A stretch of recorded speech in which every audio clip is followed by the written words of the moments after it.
if I ever had a chance to be a friend to somebody. Because you don't need 20 friends. You just need 3 motherfuckers and you can take over a country. Okay, that's what we're confused as Americans. We think we need all these motherfuckers. You give me 3 bad motherfuckers and you're finished. You understand me?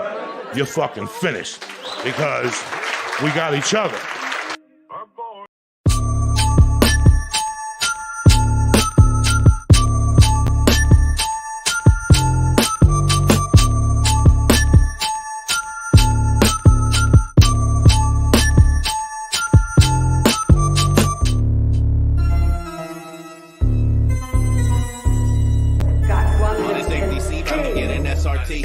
Dropping XRP on a new property, set up for prosperity. All we need is clarity. Raise them up. Got you acting scarily. Bags packing, I Shut close your barely. mouth. Sincerely. Rhythm tells a fill 'em up Shut with it. jealousy. Telling me you not selling, please. Weekend, you What got up, a pair of everyone? these. That's some crypto Happy thieves. Boardroom. You gave up your bag. You just sold your Bullish last. Stop sincerely and throw by some Tails. dang. Man, your wallet's trash. All I Welcome do to is the laugh. Third Bad bag full of alts, not caring what it costs. I'm Let's set up for run it. prosperity. All we need is clarity. Crypto markets got you acting scarily. Bags packing, I can close them barely. Bullish sincerely. On a flight to the moon. Bullish sincerely. What's up, pimps? How we doing? I said, in honor of Solana, I can never sell my soul. I'm all about them dollars, baby. Holla if you know. Alchemist, first comment in the stream. Corn plus fire equals popcorn. He is exactly right. Alchemist, Yes, sir. Get it popping up in here. Let's go. So we got Tucker, bro. You see that Tucker interview with Kevin Spacey, bro? The fuck strangest Kevin Spacey, man. shit, bro, dude. The strangest shit ever. I actually didn't get to see it, bro. What happened? Bro, School me, dude. bro. School me, bro. You know that Netflix show, House of Cards, that he was doing? Yeah. Bro, Yeah. it was creepy, bro. But he plays the character in this interview with Tucker from like a couple days ago, bro. Probably when Nerdy comes on, we'll share screen. I don't feel like looking for it right now, but it is bonkers, dude. Like bonkers bananas, bro. It's crazy, bro. We got some strange shit going on, dude. Who knows who? Who knows who's a good guy? Who's a bad guy? Maybe Tucker's bad all the way, bro. Like, I don't even know, bro. Like, it is nutty. I do remember Tucker being a gatekeeper for 9/11 shit back in the day. So he would shut people down with the 9/11 truth. But that was when he was like mad puppet. That's when he was on Fox, though. Yeah. He was mad puppet. Yeah. So You're not going to get away with that stuff. You're not going to get away with that on live TV. That's the moment we're waiting for. Where live, where regular television speaks truth. But bro, it is gnarly, dude. Yeah. I mean, you look at P. Diddy, Jay-Z, Will Smith. They're all getting fucking outs right now, bro. Yeah, shit is hitting the fan right now. Man. It's building up. They're using these guys to start it up, dude. You can't make it up. Yeah. Yeah, man. People starting to notice now, too, man. I think, we're at that point where people are really starting to pay attention. But all it takes is for them, to hear something about people they like or people that they, follow. Then it makes sense to them. It's like they're hitting every category of like pop culture. You know what I mean? They're hitting all the categories. It could set up like unity, Let's a good one. Some, Yeah, definitely need more of that in life. I don't give a fuck who you are. I don't care if you're black, Mexican, Chinese. If you've done some faulty shit, you need to go down. And it's that simple. White, I don't care. Yeah. That's the point we're getting to, man. Yeah, dirty is dirty. I'm Dirty, bullish on bro. it. I want XRP high price and hella people go to jail. And I'll be a happy mofo. Man, that would be lovely, bro. That would be fucking lovely. Wind moon, boys. Wind moon. Bro, Tonight, bro. Don't trip. We're close. People talk about one more come down. XRP, XLM, SHX. If you go to all-time charts, there's not a come down, man. It might be a small, minute come down. If we went down to 25 cents XRP, I mean, that doesn't even fall in line with any chart. So we're going off of, I don't know. I just see it as, I don't see it. I think we're going up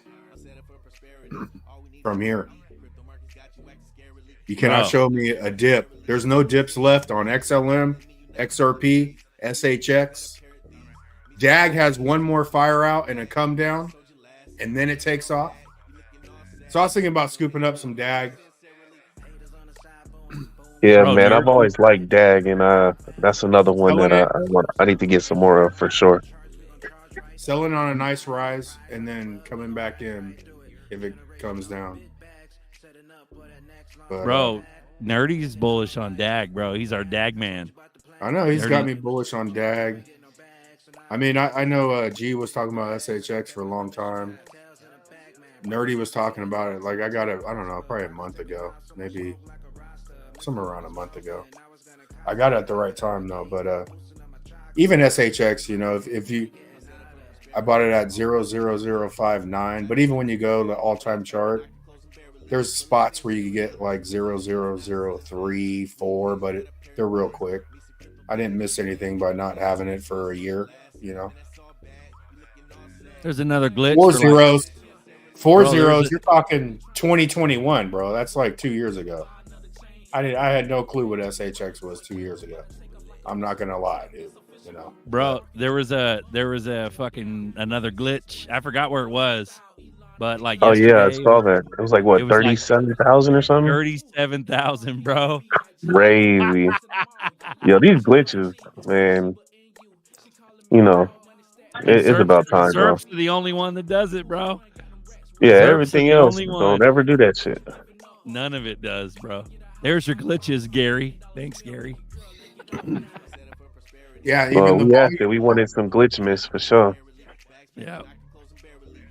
I remember I showed a dude when I was in the vending, and it was a guy that worked at Rayleigh's, but I showed him a big ass glitch on Blockfolio and the volumes, because the volumes glitched on a couple coins. But he's, oh man, you know, just how everyone downplays it. No, man, that happens, man. It's Blockfolio. You look it up on Coinbase and it's not going to show that. No, you know, dude, okay. Coinbase had a fat glitch like 8K or some shit like a month ago. They all glitch. Every single fucking one, dude, glitches. Even Ledger Live glitches. I'm telling you, bro. Yo.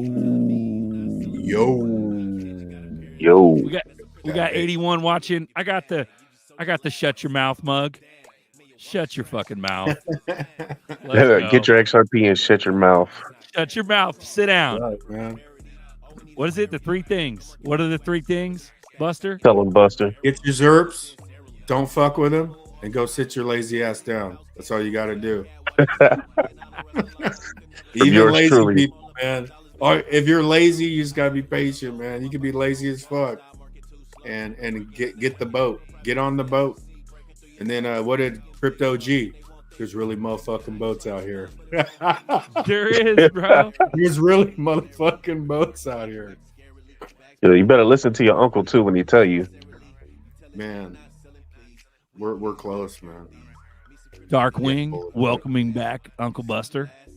Buster's back in the building. Glad to be back, dude. I had Santa duties on Sunday, but it was a good day, man. Kids are spoiled. How was your Christmas, bro? How was y'all Christmas? It was hella good, man.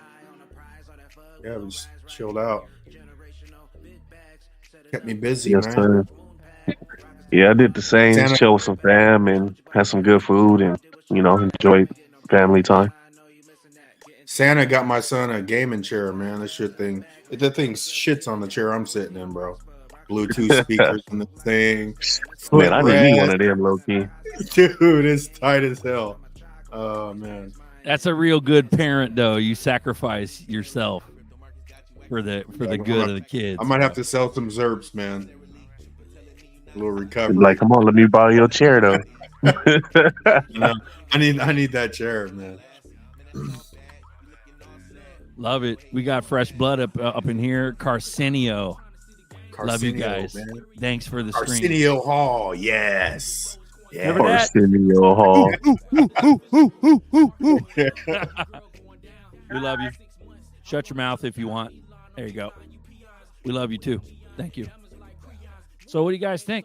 We got some. It's bonkers. It's been bonkers. It's been. What'd you say the other day, Tails? It fucking had me cracking up. It's what super clown world, bro. Oh yeah, man, we've been in super clown world for sure. We're in super duper, dude. Shit. Just Bozos running everywhere, bro. I'd say this, I don't know, a few weeks ago, but I'm about to buy some clown noses and start passing these motherfuckers out. Anyone do something stupid here, take this, bro. What is this? Yeah, it's time to start identifying these motherfuckers, bro. Yeah. Make sure they make noise, bro.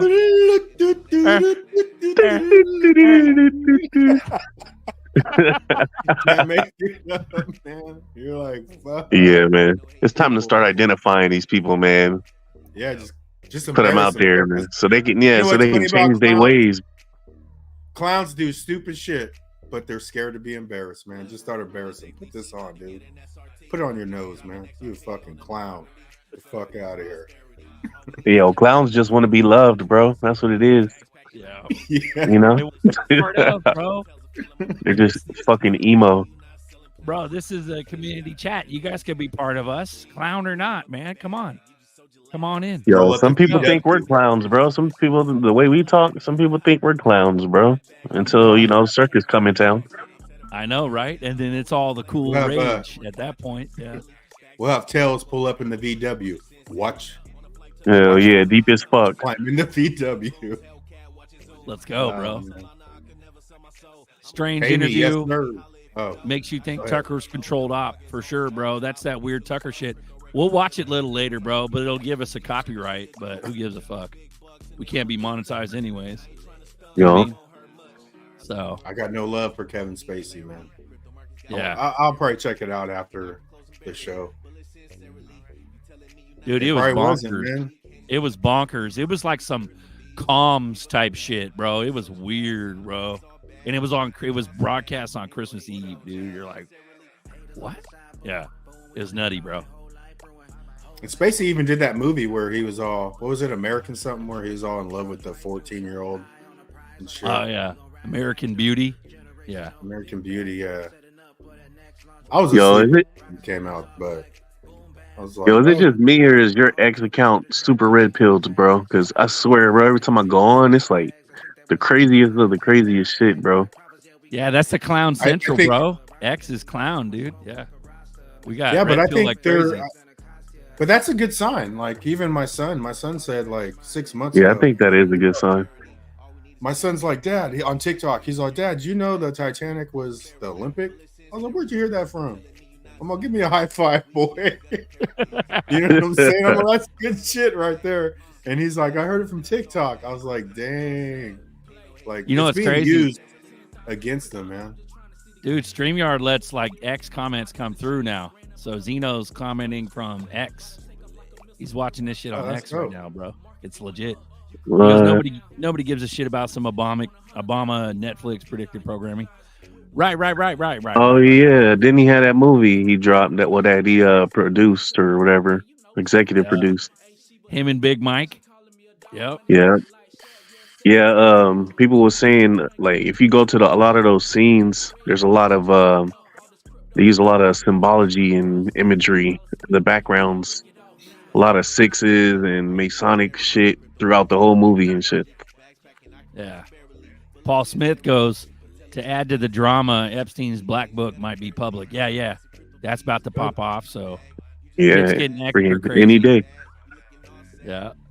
You mean Anon's people saying by the beginning of the year it's supposed to be shit about to hit the fan, but I mean, we've been waiting for that shit for the longest. Bro, we're gonna be so. You just gotta arrest some mofos. Yeah. You know? Right. I just don't want him to I don't want it to come out and just shit happens. You know what I'm saying? Like people either don't believe it or just don't give. I don't understand. Like if nothing happens, I'm gonna be shocked. K-Hud's right, bro. It's scary. We're the fucking normies now. It's hilarious how that's happened, bro. We're gonna make the cool kids flip sides. Like, oh man, it's sort of cool being I want to be a conspiracy theorist now, and that's how they're gonna do it. I want to be over there now. Yeah. You know? It's already becoming cool, bro. The chicks are, instead of the Carhartt beanies and the fucking Disney ears that the bitches do, the bitches are starting to rock Trump hats, bro. Trump hats are the cool shit now. You're starting to see that shit, bro. It's nuts. Carhartt's blue collar though. I mean, Well, it's become like Carhartt like was Gen good Pop. stuff. Yeah, It's it is. yeah. It's the cool guy shit. Shit, you got it with the Disney ears, though. That's The funny. Disney ears, bro. That shit's some fucking mind control, dude. These people go Everything all over the world. Disney. Disney France, Disney Florida. Yeah. It's like, man, buy some Zerps, bro. it's their That's happy like place. 50,000 Zerps Yeah. right there. Only if you're awake. Yeah, and it sucks because of my niece and nephew who fucking love Disney and they always want to go. And I'm like, I can't see myself spending money to go there or even want to go there, period. So I'm like, yeah, no, I'm good. Yeah. Credited investors keep winning while retail investors keep waiting. Keep waiting. There'll be a day, bro. There'll be a day. Yeah, but always, you know, because Fuma will get into like who's putting the money in the stocks and all that. I sort of feel like the Ripple people have more love for the XRP holders though, because they know that the XRP holders are more aware. You know what I'm saying? The accredited investors, they're going to get in on anything. Doesn't mean they know. They just know they're going to make money, but it doesn't mean they understand everything that's going on. Yeah. You know? Zeno, bro. Because Zeno's been on a hate streak, bro. We love you, Zeno.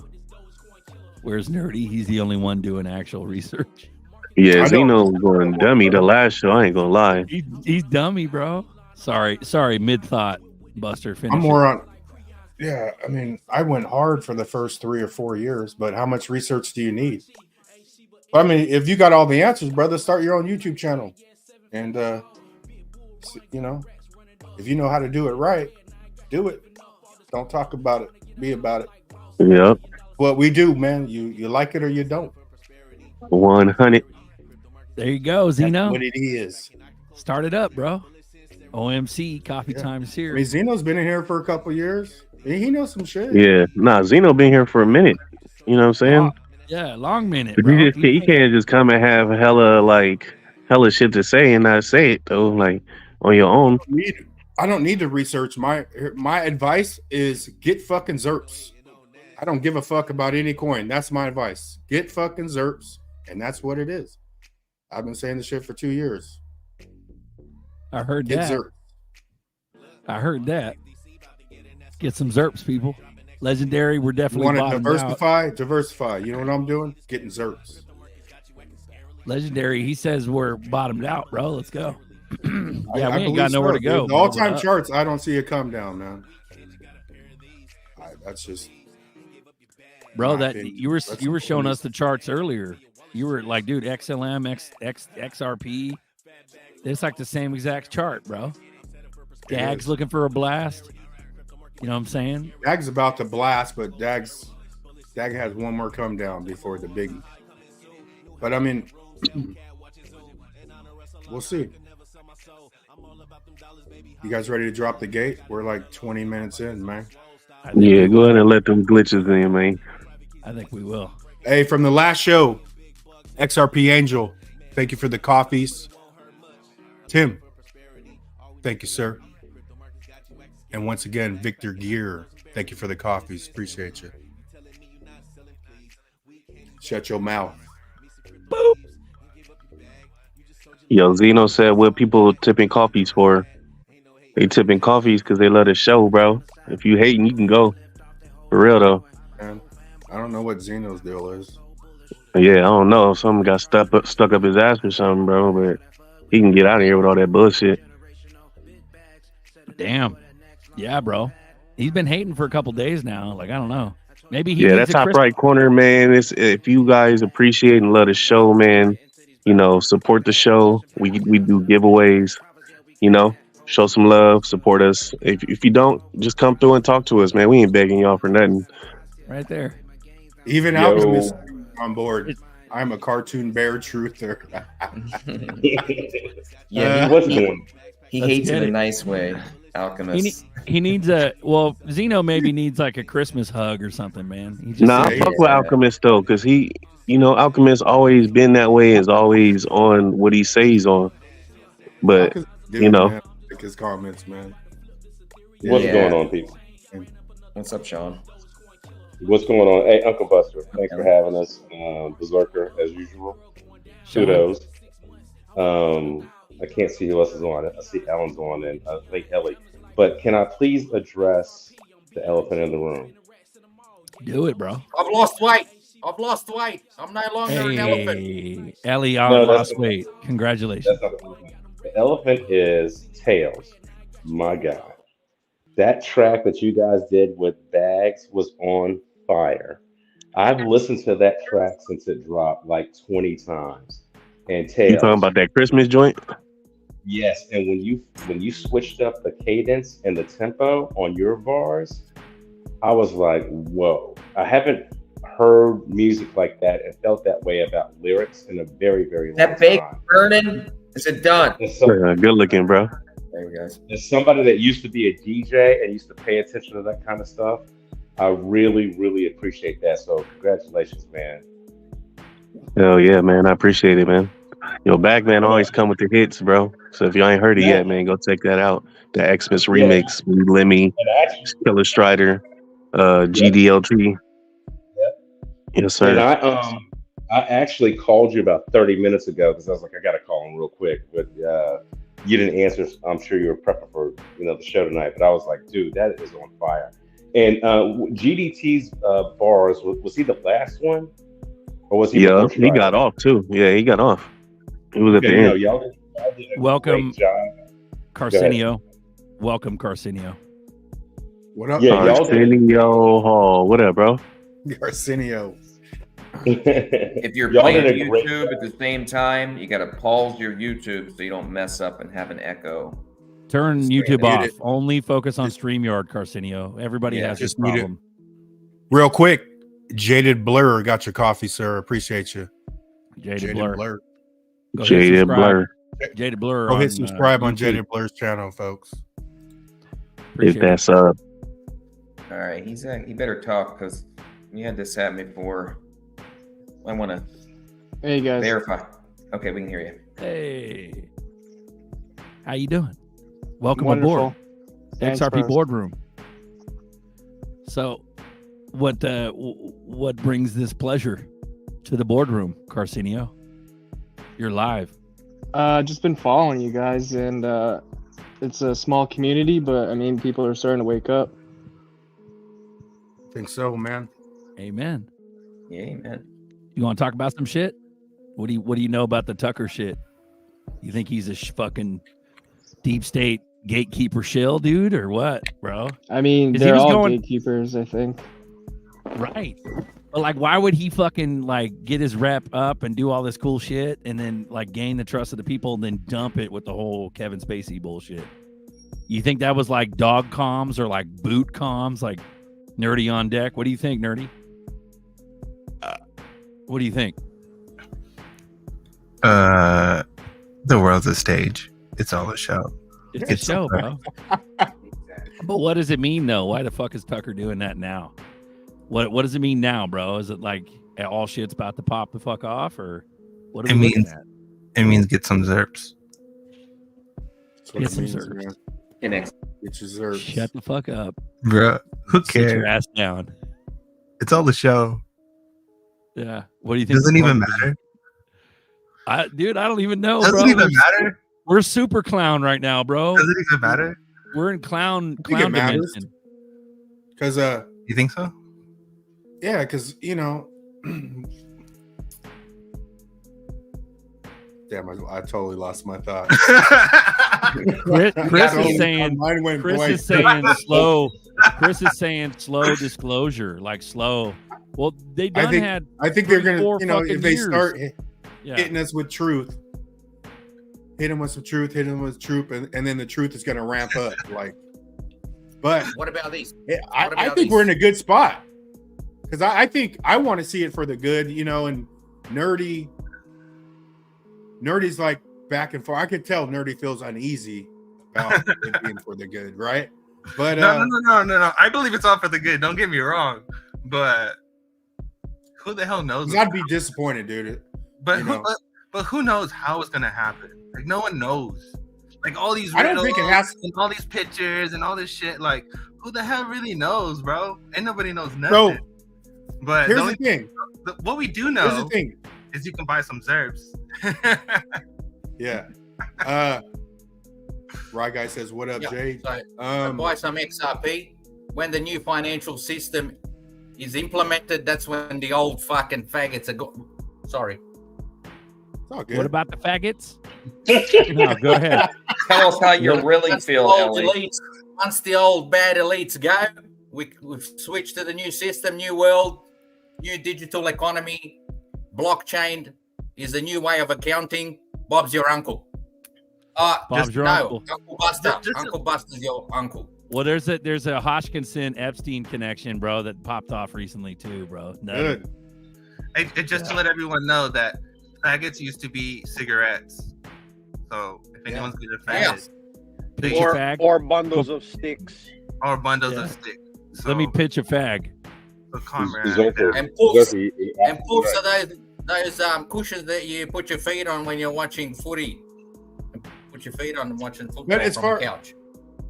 As far as what Nerdy said, like we live in a centralized world, bro. It's been centralized. Hell yeah, bro.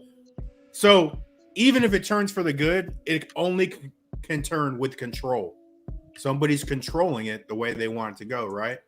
And then at the same time, cryptocurrency, we can't jump from complete centralization to decentralization in one go. That's why I believe Ripple and XRP is the transition to more decentralization. And then as more people wake up, more people are educated, more people's gonna demand decentralization, right? Now, the people don't know. No. And hold on. I don't think it really has to do with anybody. And that's the thing that we get it all messed up. It has to do with nobody, right? Because it's about interoperability, meaning in the sense of getting rid of stable coins. So if you get rid of stable coins, what are you going to peg everything to? You probably most likely peg it to XRP, right? Either XRP or USDC, but it's probably not most likely not going to be USDC, most likely be XRP. So you peg it to XRP, you use it as like the main bridge, but it's not just a peg for crypto, but it's a peg for all assets. Right. So even if you're interoperable to, let's just say, currency, whether it be a CBDC or quote unquote stablecoin, whatever, boom, boom, there you go. Who knows? No, that could all be on the back end. You know what I mean? You guys just glossed over something real important. What Berserker just said. There's a tie between that guy with the island and Charles Hoskinson in Africa, and that guy with the island was funding most of that stuff. I know everything's going to work on the back end. I get all that stuff and everything else, but the deeper root of all the bad actors in this space, it goes, I think, really, really deep. And that's what I wanted to bring up before you guys went, in a different direction. Yeah, that's probably why Charles went live on YouTube. That's what she said. I thought it was bizarre, right? I thought it was bizarre that Hodgkinson went on YouTube and started blabbering like 2 years ago. The fuck, dude? What CEO does that? Yep. Like, yep. Trying to gain the fucking sympathy from the masses, dude. Weird. But like OSW says, they all in on it. With Nerdy, but nobody could explain, like, the Q thing. It's a psyop, right? Everyone said, "Oh, it's a psyop." Yeah, okay, if it's true or false, it's a psyop. So the word psyop doesn't even fucking matter to me. But explain to me why they wake so many people up in the last 10 years, right? Oh, if they're gonna screw you over, shit's going down when Chip joins in the flesh. Exactly. What up, Chip? What's the point of waking up? Because I was dead in the building. I started waking up like 9 years ago. Like that got me in the research. Like 2015, probably. I really started diving into researching, but I was still led there, man. You Yeah. know what I mean? So what's the point in waking up millions and millions of people? Because if I just go back 6 years ago, people think I'm just lost my mind. The shit I'd say, you know. I watch a lot of I watch a lot of silver content, and there's one where I watch. It's called Silver Dragons, I think, where he goes to the shop. His name is Tim, and they're talking about how there's a customer in there, and he was talking about how his granddad, so his dad and his grandfather were like stuck in that whole matrix illusion of like, my government has the best out for me, like blah blah blah, and they're now waking up to the realization that we've been robbed, and like it's not a two-party system, it's actually a one-party system, and everyone is on the same side, right? But for them to realize, that generation to wake up, it's actually saying something. So to answer your question of why would they wake us up, well, again, I think it has to do with money. I think the way you piss people off and they want change is for them to realize that like everything that you've been working your ass off for your whole life was for nothing, right? Because these people have been lying to you with this whole with the 1913 and the 33 and all this stuff. Like, they've been literally lying to you. So what more than to set a revolution to go back to I think the U.S. dead clock pictures show gold, silver. The one today showed again gold and silver, and they also showed thorium. So I was looking into thorium. So thorium is huge on nuclear energy. So it's like a little piece of thorium, which is like a piece of chocolate, can last like 100 years of energy, and it's clean energy too, right?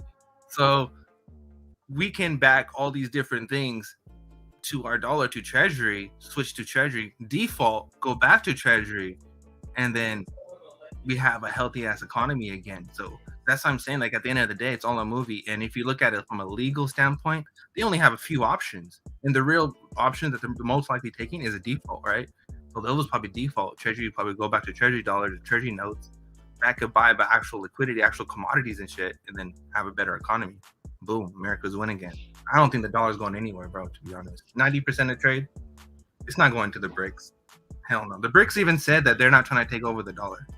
Even the ECB rolled out their whole digital euro and all this stuff, and they said that cash is not going away. So cash is not going away because they know that cash cannot go away, right? So it goes back to the India UPI model where you have digital notes, right?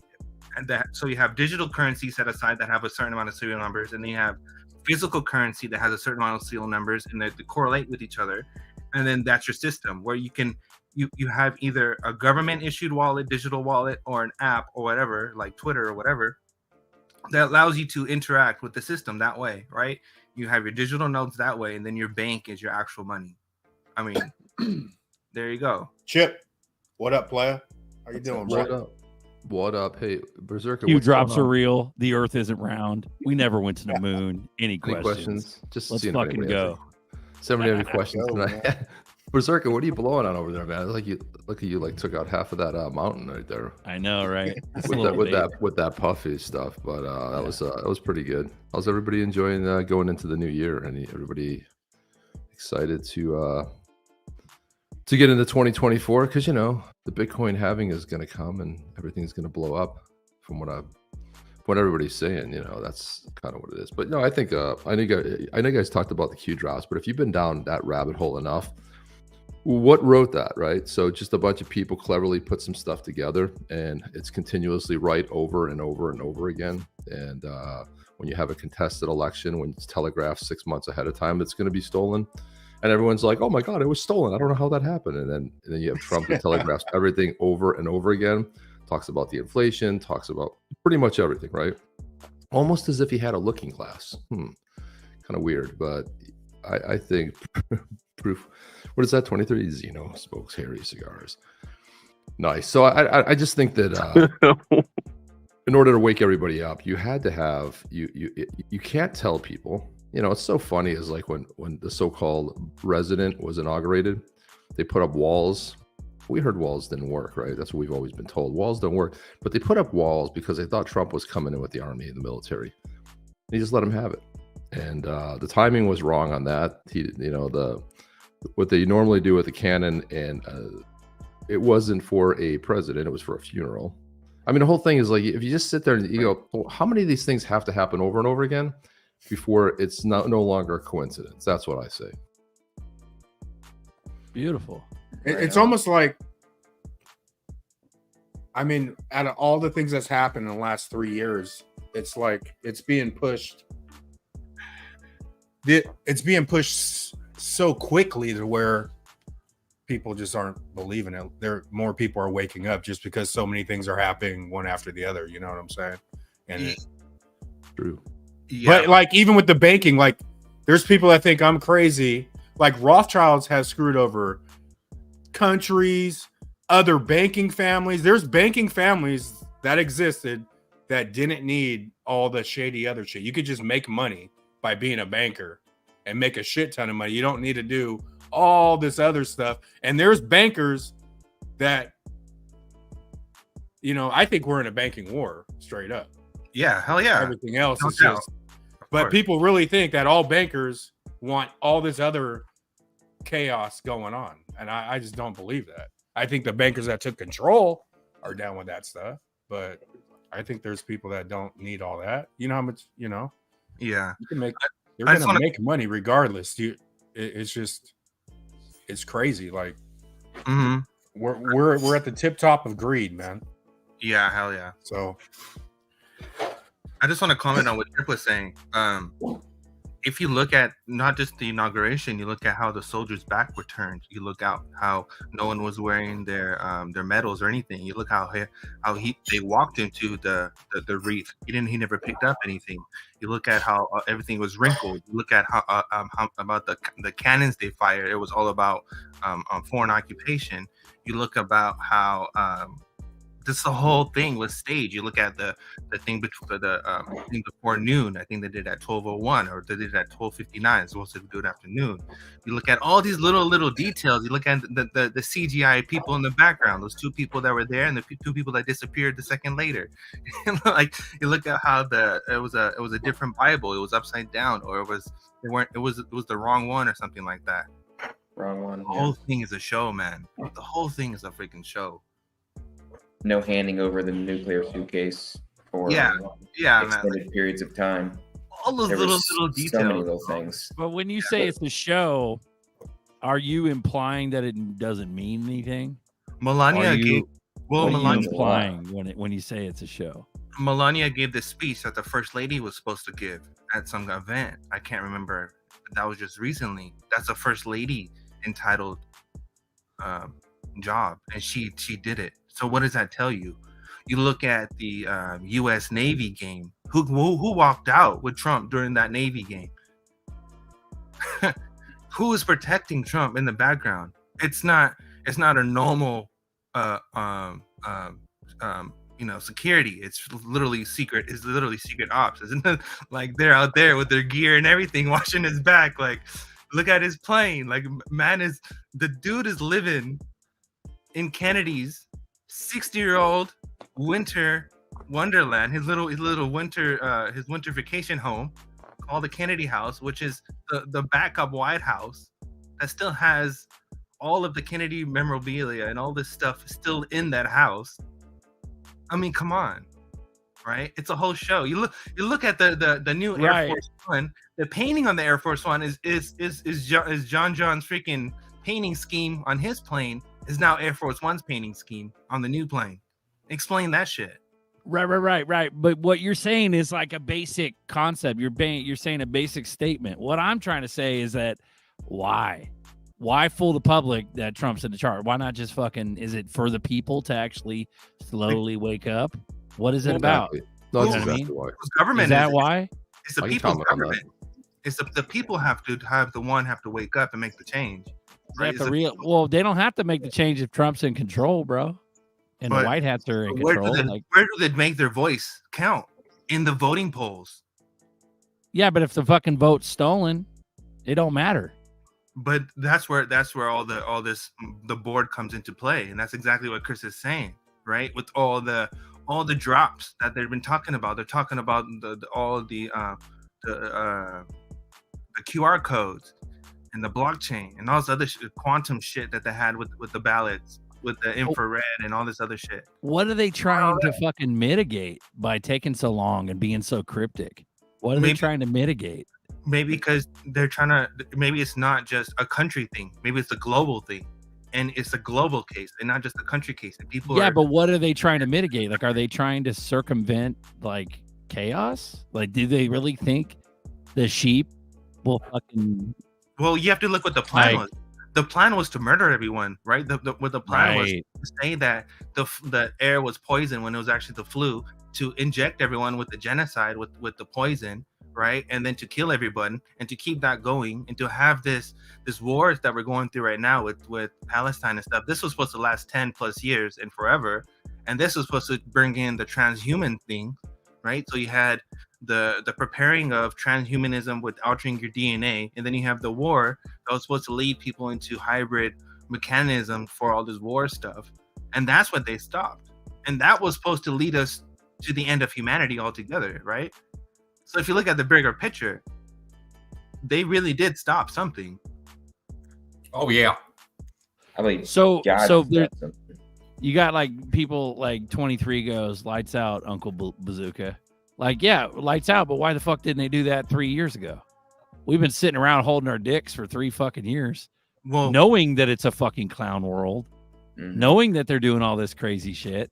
It's part of the reason why we started this show, bro. You have to look at this. Fucking talk about it, you know. You have to look at 700 million baddies need to be taken out. Yeah, but it takes 3 years to figure that out. Like, why don't they just clap everybody, bro? Like, you know what I'm saying? Like, I'm being devil's advocate right now, but that's where you have a corporate standpoint come in, where everything has gone by contract, and you have to wait for a contract to run out. That's why you have things taking so long. Well, I remember by the book. Everything had to be done by the by book, law, which is by the courts, by the book, the fucking lawsuits, and all the crazy law of war shit. manual, and then the secret courts, and then you had the FISA courts too. And then you had the military tribunals. But it all still seems all fucking planned out. Like, they know. Oh, yeah, for sure. The reason why it's planned out, because it already happened. Right. So what happens now, bro? Like, we're seeing a transformation happen right now. We're still alive. We're still alive. XRP's still the one. Like, what now? Everybody can feel it in the air. I mean, tell anybody here, think about it right now. You got to know that something's coming. I think everybody's hair on the back of their neck is standing up right now because we know we're like so close to a breaking point. I mean, we have every narrative pushed at us at one angle, but we haven't broke. Look what has happened since like COVID, like all the crazy shit has literally happened since that. Even that in itself, 80% of the population pretty much got vaccinated. And like he was saying, most of those people were meant to really, that the agenda was for them to pass away, but they didn't. What intervened? God really intervened. This is what we're seeing. We're seeing a complete transformation of how mankind really is. We're going into a new age. Really, we're at that threshold. We're at the last stage of a new age where, decentralization as we know it is something that is going to be a level playing field. We keep hearing this. The old guard is passing away because they can't really control something that is out of control of their hands. So at this point, it's really a combination of decentralization and centralization. You're going to have both, I believe. Logistically, those that have all the money are going to be able to centralize what they can. But this thing is to the point to where in the sense that there is a central bank digital currency, one to control them all, there's no way they can have control of this system. So I believe that's where we're at. Maybe one day they will have full control back. Maybe. I doubt it. I mean, I think this ball is already rolling and it's at the point where they can't stop it. And they've been trying for 23 years to get this going because they know this is the exit plan. This is the real exit plan for them. That this old system is so broken and kicked the can down the road so long that we're in this inflection point right now where there's nothing stopping it. So it could happen at any point in time. I mean, look at all the things that are set up and ready to go right now. I agree with that. By the way, what's up, Joe? What's up, Joe? Ball, right? Good to see you. What's up, Sean? What, Sean? I said I agree with Alan. And what's up, Chip? Good talking to you. We spoke on the phone the What's other up, day. brother? Yeah, I talked to you the other day, man. I was hoping to connect with you, but it just wasn't the time, you know. Yeah, no worries. No worries. Gary's ball hair is standing up. Thanks, Gary. Well, that's awesome. That's awesome. But I want to go back to I was just kind of like listening, but I want to go back to your original Berserker where you were saying why wouldn't they do that? Because this is how you hang people, man. This is how they think they're getting away with it, and you're just hanging them. You know, so 2020, you think 2018 was fair election? You think 2020 was? What about 2022?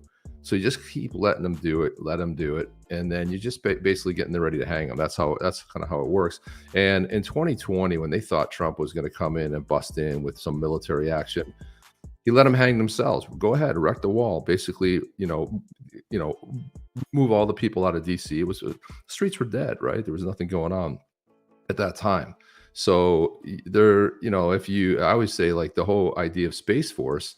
It's the one government agency you could create that you could actually trust. All the other ones are compromised. So you put all your people in there, and then you're sitting there monitoring everything that's going on. You have it all. Don't forget, Five Eyes was all instrumental in this, as well as China. So they've got all the goods. And when they try to raid Mar-a-Lago, you know, you don't think you think Trump has one piece of paper and it's sitting in a locked vault in his Mar-a-Lago home? No, man, they have all this. This is all secure. And isn't it funny how everything's been dripping out that coincides with Q drops? I know somebody else is saying the Q drops don't. I don't know if you've been down that rabbit hole as far, but the dates are always pretty close too, right?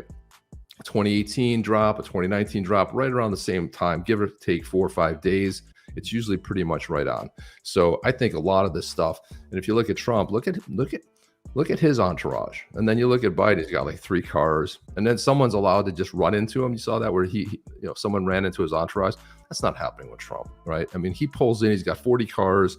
He pulls in like it's like comes to a game, shows up. You think that some guy sitting in a basement got 81 million votes? I mean, it's preposterous. It's all out there for people to see. But what I find amazing is that with the illegals coming in, look what's happening in Chicago. People are waking up. They're like, wait a minute. You're going to give these illegals jobs over Chicagoans, over U.S. citizens? Look what's happening in New York. Look what happened to Mayor Adams when you speak out of turn. He didn't say close the border, but he said, I'm going down to Mexico to see what's going on. What else did he say? He says, well, let's pass this on. We can't our city's going to go broke. We can't do this. And all of a sudden, this is you want to see how Washington works and how politics works. All of a sudden, they said, well, there's some campaign violations. Your campaign finance person who's close to you is under investigation, and there's some illegal contributions coming in from Turkey. This is how they set everybody up. You know, you show up one day, you get invited, you go to Congress, you get invited to a swanky party. It's like, hey, we're having a little get together. You want to come by? Yeah, I'll come by. Next thing you know, you walk in the door, they hit you with something. 3 naked girls run up to you. They get you in a compromised position, take a bunch of photos, and this. Hey, buddy, you can complain all you want, but when you go vote for this is how you're going to vote. So you can tell the ones that aren't compromised. There's very few. That's why I always say that and this is why we moved On the Chain. On the Chain is only a crypto show 1 day a week on Saturday mornings. The other 2 days a week, it's on Rumble. It's become a full-blown 100% political show. So that show, we talk 95% about geopolitics and 5% about how decentralization plays a part. Where on Saturday mornings, it's all, crypto.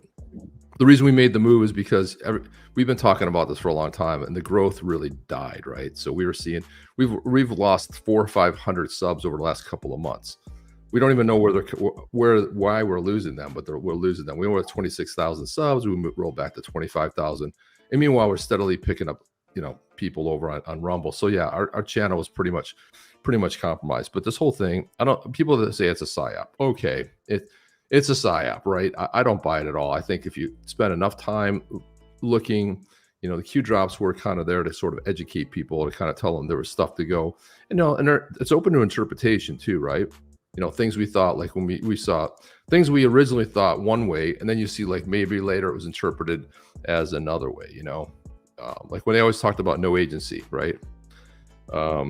Well, that was Space Force, and the Democrats laughed about Space Force. Space Force, until they woke up one day, they're like, wait a minute, there could be something going on over there. So I just think there's a lot to be said about what Trump's telegraph. Did he ever look nervous? Did he ever look mad? Did he ever look like he had a care in the world? Does he still? No, he doesn't. He's just rolling on. He keeps telegraphing stuff. And all of a sudden, he's not leaking his stuff, but the stuff's coming out. And then what's going to happen the first week of January? Oh, the Epstein list is coming out. Huh, isn't that weird? In an election year, 11 months before the actual election, you're going to see the names drop. And then what do they start giving us a little pre-play of what's happening. They're like, yeah, there's an ex-U.S. president on there. I wonder who that could be. Could it be Bill? And they start talking about a lot of other things. Q is bearable guy. No, it's not. Sorry, Gmail, Ron. You are completely off base. It's not. Another thing. Dude, spell it right, dude. Because I don't know what you're spelling there, but if you want to spell it, and let's get it right too. Q. And I like, and then the press took QAnon. Everything's Q. There's no QAnon. There's us, the Anons. Like I have an anonymous account that I've had on Twitter, or X, I should say, forever. Because that's what I used to go full-blown politics. And if you follow me on X, you'll notice that I've gone full-blown politics again because I can. If that account got burned, I wouldn't care because I wanted to preserve my a buddy of mine told me that a long time ago. Goes, dude, use a separate account for talking politics. But now I use my account because Elon Musk took over. And Elon Musk is probably one of the most important figures. They want to take him down, right? The U.S. government's trying to take him out right now. And you look at, when they got busted for, one of the judge came out and said, no, you guys got to stop interfering. You can't deplatform people. Well, they want to take it to the Supreme Court and they want to be able to censor people. I'm like, you just got to pay attention. You'll never see it in the news, but that's kind of where we're at. Another thing I just want to add to what Chip was saying is that Gene Ho said something similar of, if this wasn't a movie, look at Don Jr.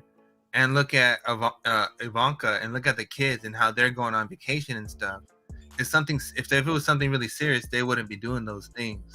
But for the fact everyone is so relaxed and Trump is over here going on golf trips, whatever, having parties at Mar-a-Lago, whatnot, to let you know that like everything is under control. You know what I mean? Mm-hmm. So I agree completely, 100%. No, I agree 100%, Nerdy. I mean, I think that they are far too relaxed to think that something detrimental is about to happen. That's and based on what Chip was saying, I mean, yeah, this is looking more and more like a movie for those that have eyes to see.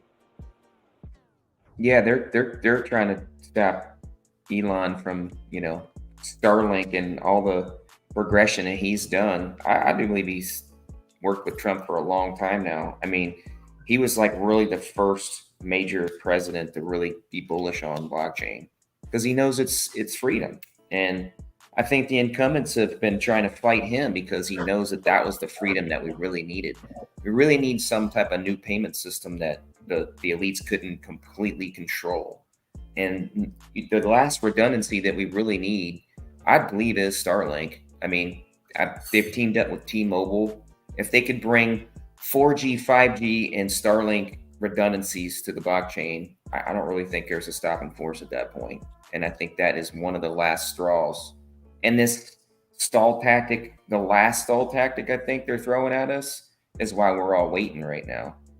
And I don't think it's going to be much to push the coin, so to speak, and get the laws that they need passed for Elon's Starlink redundancy and a little bit of regulations for us at the same time. And that's it. It's game on.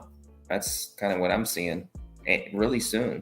I don't think it's good. What's really left to stop this from happening? Somebody come up with another narrative, another black swan, kick it down the road another 6 more months, maybe another year. But I mean, I think we're getting really close to go time. Yeah, 2024 is going to be great, man. Go ahead. Here. Yeah, no, but the original argument was, why the fucking black swan? If everybody's so sheepy and so asleep, who gives a fuck? Why wake us up? That's the weird question that I've always had in my mind. Why fucking wake us up? Why trip us all out? Why not just do it? Just fucking do it. Who gives a shit? Change the money. Fuck any of the war shit. Who cares? Just change the money and go digital. Fear and loathing. That's why. Fear. You want to plant fear. And I mean, that was the whole thing. For what reason, though? Why get everybody worked up when they were already asleep? You see what I'm saying? because when you put people in, when people start fearing stuff, right? I mean, dude, today I was out today. This is Florida, right? This is the free state of Florida. We got the best governor in the entire, the whole country. And I'm thinking to myself, these people, if you're wearing a mask on your face, you just tell me, I know who you voted for. I know who you're voting for, right? You're wearing a mask. You're touching everything. If you can breathe in, and a virus is 1 micron, and that's 70 microns to allow air in there. It doesn't take a genius to figure out that you might be one of the dumbest humans on earth, but that's cool. I love when you telegraph. I always want to just take a microphone and go up and say, hey, I'm doing a random quiz here. Did you vote for Joe Biden? Oh, yes, I did. And that's like, just see what the hit ratio is, right? Because it's got to be pretty close to it. I passed someone the other day, and I was like, that person can't be wearing a mask, sitting alone in a car. In 2023, knowing everything we know. But the thing is that when you say this, Berserker, you say like, well, people aren't woke up. They still don't know. Yeah, because they're not listening to alternative media. They're not on X. They're not, reading blogs that are not, NPR, CBS, ABC, NBC, right? CNN, DNM, NBC. This is where they're still plugged in. And people in your life that are still like this. You bring some random topic, you go like, hey, what do you know? And they're like, what are you talking about? They know nothing about it because they're not plugged. Whatever the narrative is being shared, they're plugged into it. But this illegal thing has gotten like what it's done in Chicago. They're going like, hey, we're going to bring Trump in here. He'll go ahead and come in here and clean it up. I'm like, they should have a rally right downtown Chicago. It's what they should do. And also in New York too, because you can see how it's eroding. And I was up there for the Proper Party. I was like, wow, this place is it's gotten worse. There's like garbage all over the streets. There's a lot of the hotels are taken over by, illegals. And when they're in the hotels, they're basically, you got people that are homeless. You got vets that are sleeping on the street. I saw the story of a vet the other day that he was sleeping on the street because they screwed up all his paperwork. So what was really more important here? Getting people across the border, putting them on planes. You see that Delta's getting quizzed. Matt Gaetz is coming on strong with Delta saying, hey, got a couple questions for you. Like, what NGO have you been moving these transients, like the people that come in the country? How much are you getting paid? Are you getting government incentives? Wants to pull them into a hearing because somebody had filmed something that these people don't have any identification. They've got these special little things. How do they get through TSA? They don't have any names. They don't have any identification, and they're putting them on planes and they're flying them to different parts of the country. So how does that happen exactly? So is TSA just a big joke? TSA is a joke, and it's illegal. It's unconstitutional. Huge joke. I have a transportation worker safety ID. That's what that is. That's what Quick is. And you can't even use it at the airport, even though it's a government issue ID with a chip in it, biometrics and everything. But they will not let you use that ID at the airport, which is absolutely 100% ridiculous. So the reason why I ask, why wake us up? Why not just fucking do it? It's obviously rhetorical. So what I mean is that the reason why I'm asking that is a rhetorical question, meaning that it's like it's obviously a sign that there's like one faction against another, whether it's good versus evil. Something's going on. Because if it were the old days, 20, 30 years ago, they would have just done it.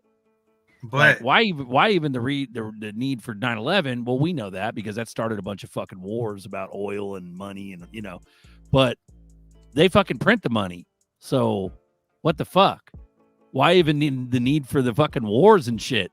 They lie about trillions, Rumsfeld, and then recently, like 2-3 years ago, they stole another 2-3 trillion, and that slid under the radar.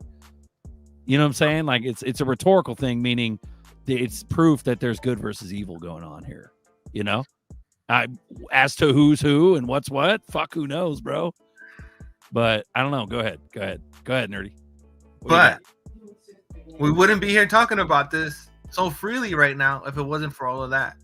Right? Because there was a time where we couldn't say shit, but now it seems like the reins, the squeeze has been released, and like, that's the point. Even on YouTube, like look what we're talking about right now. Yeah, is to make this normal, to make the truth normal again. Ooh, that's what that's good. About. So good versus evil. Good. So like that's yes. I mean, if you go to like Hillary Trump election, you can't say more people haven't woke up since when Hillary and Trump ran together, bro. There's hella people's woke up. So, There was a comment. There was a really good comment up there recently, which somebody said if the C-19 was that bad, all the homeless would be dead. They would be putting them on backs of trucks. None of them. All of them. These black plague type shit. Wheelbarrows full of dead hobos. Dead hobo wheelbarrows. Bring us your dead. It's like drop your dead off here. Bro. Putting them in the back of pickup trucks. You know what I mean? Yep. Yeah, Chip Huma said that. He said if C-19 was that bad, he's spot on about that. But that's what happens when you have logic and reason skills. You're like, let's see. When I got COVID, I told my mom, my wife, I said, listen, I don't care what happens. Do not take me to a hospital. Call this person. Luckily I had, a really good buddy. His name is Jeff. You might know him. We do the podcast. He's like, listen, call this guy. He'll get you your meds you need. Boom. 2 days later, ivermectin. I had it. I got the shots that were administered in Florida because I was pretty bad. I was sitting on the couch, like I couldn't put a thought together. I was trying to write an email. I was like, I can't write the email. I know what I kind of want to say. I just couldn't do it. 2 days later, back with the living. But you go in there and they give you this. They put you on a ventilator. The ventilators kill you. Nobody went on ventilators survived. Then they had all these big pharma drugs that if they gave you that injection, you were dead. I have a personal story about someone who was in the hospital for 4 months. They administered a ventilator, then the drug, and then death. And that's how it goes. And it was sad that you know what happened, but you can't tell the widow, like, hey, this is kind of what occurred. This is what happened. That's why I told my wife, don't take me to a hospital. And the funny thing was I had to go to a hospital for something. They made me wear the C90 mask. They made me wear the mask. I wore the mask the whole 5 hours I was there. A week later, I come and everyone in the waiting room has COVID. A week later, I get COVID, right? Wearing the mask the entire time, never took it off once. But I get COVID. Like, what's my exposure? I just happened to be at a hospital with a bunch of infected COVID people. And then bingo, COVID, like a week and a half later, about 10 days later. Yeah, well, that's the whole thing too. That last comment right there, that you don't get. Well, I mean, I had to travel for work, and I was going out to San Diego, and they said, hey, if you're unvaccinated, you gotta present a negative test. Well, I take one test and I was negative. I take another one that I'm positive. Take another one that I'm negative, right? And that's the whole thing, And that if you look at the test itself, the inventor of that test said it wasn't for for like a COVID, and they didn't even use the COVID drug. It was just like they didn't even use it as a base point. And then they were amplifying it like 40, 45. So the whole thing's a hoax. But what that told me, they murdered that. They murdered the test maker, bro. They murdered him. Oh yeah, they got rid of him. But what told me was how easy it was. I mean, they flipped the switch. They showed us videos from what's going on in Italy, and like people were like dying in the streets, and then from China, and people like this is like 101. Like this is, remember the War of the Worlds? Remember you heard that? Like you're growing up, you're like, you heard about this War of the Worlds, and they announced that the aliens were invading. You're like, come on, bro. Who would fall for that? Well, we just all did. I mean, most people did fall for it with the COVID thing, showing us videos, showing us things that happened. Now we've got AI. You've got a lot of people tweeting out these AI pictures that you can tell, you can sometimes identify they're fake. It was just too easy. So the dry test run, I would say, was pretty well successful, more successful than they probably imagined. Because the whole COVID thing was the vaccine. Like there was nothing. Like, the air was not poisoned. There was no virus. Like, no. It was the vaccine, which was the pandemic, quote unquote, because people were gonna get heart attacks. Like that was a pandemic to emit a genocide, right? That was the end goal of the whole thing, was a genocide, right? Was it Bill was like 10%, 50% if they do a good job. Like he told you straight up, right? Like on a TED talk, he literally told you 15% if you do a good job with vaccinations. And that's exactly what happened. I think it was like 7 million people or like more than that passed away.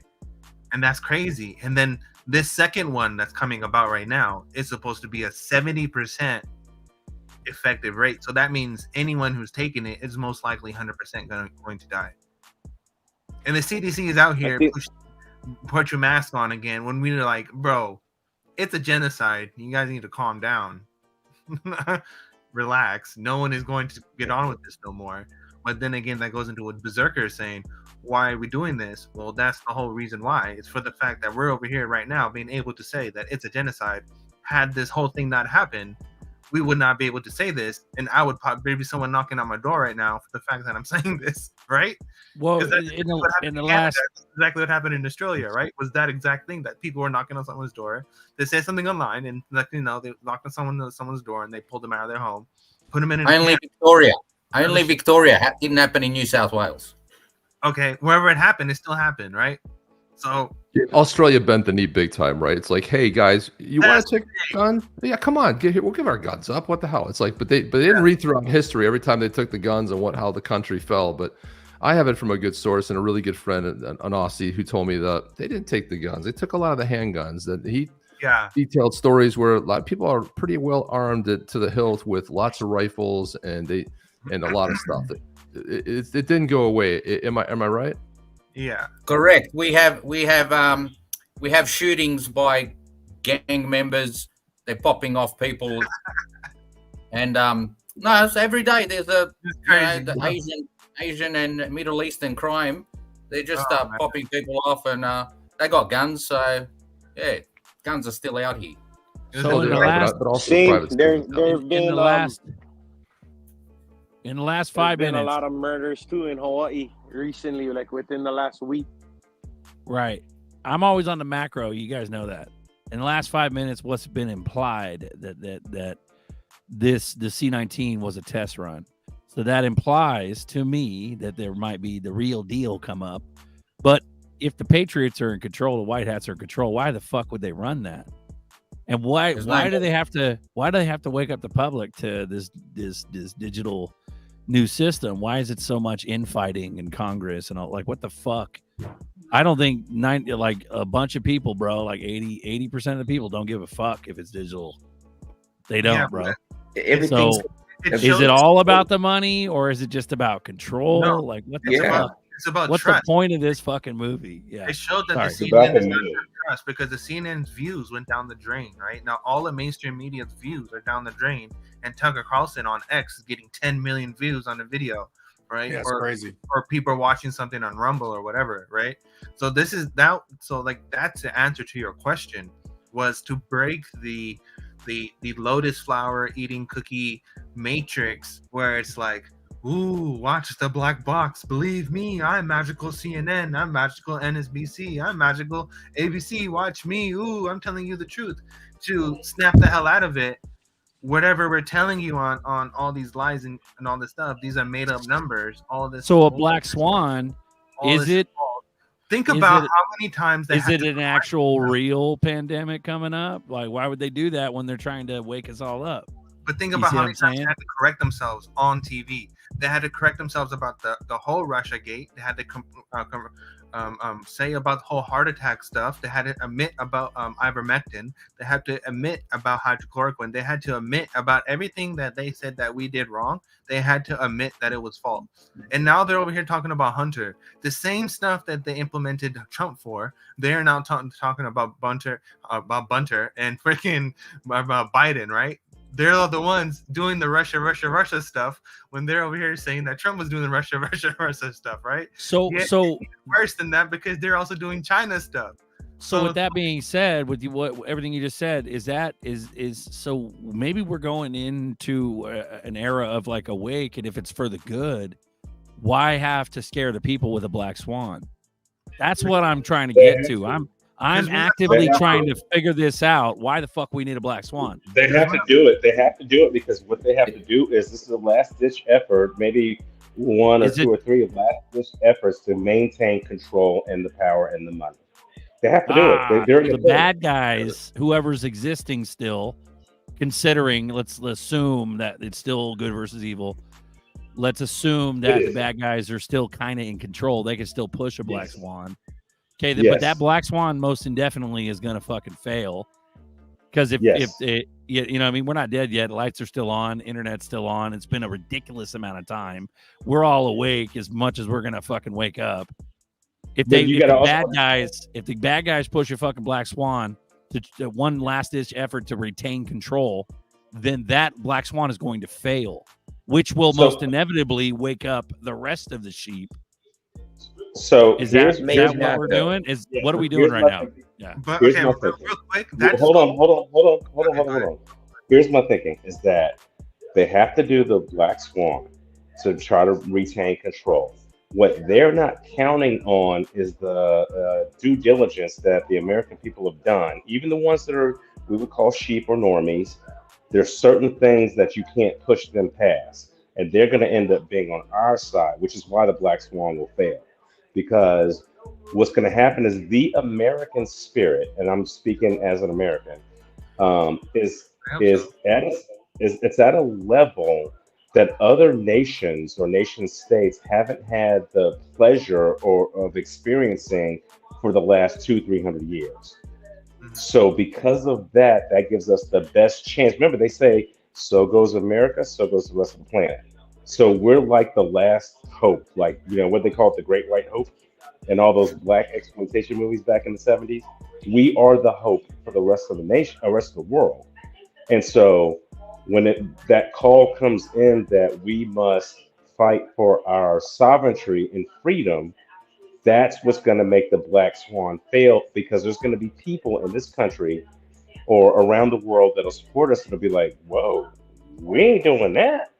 That is not going to happen. Yeah, this goes back to what I was talking, Berserker, about how I was watching the Silver Show, and that person's grandfather and then his dad and his grandfather were waking up. That's the whole point. It's for that crowd. All this stuff is not for us.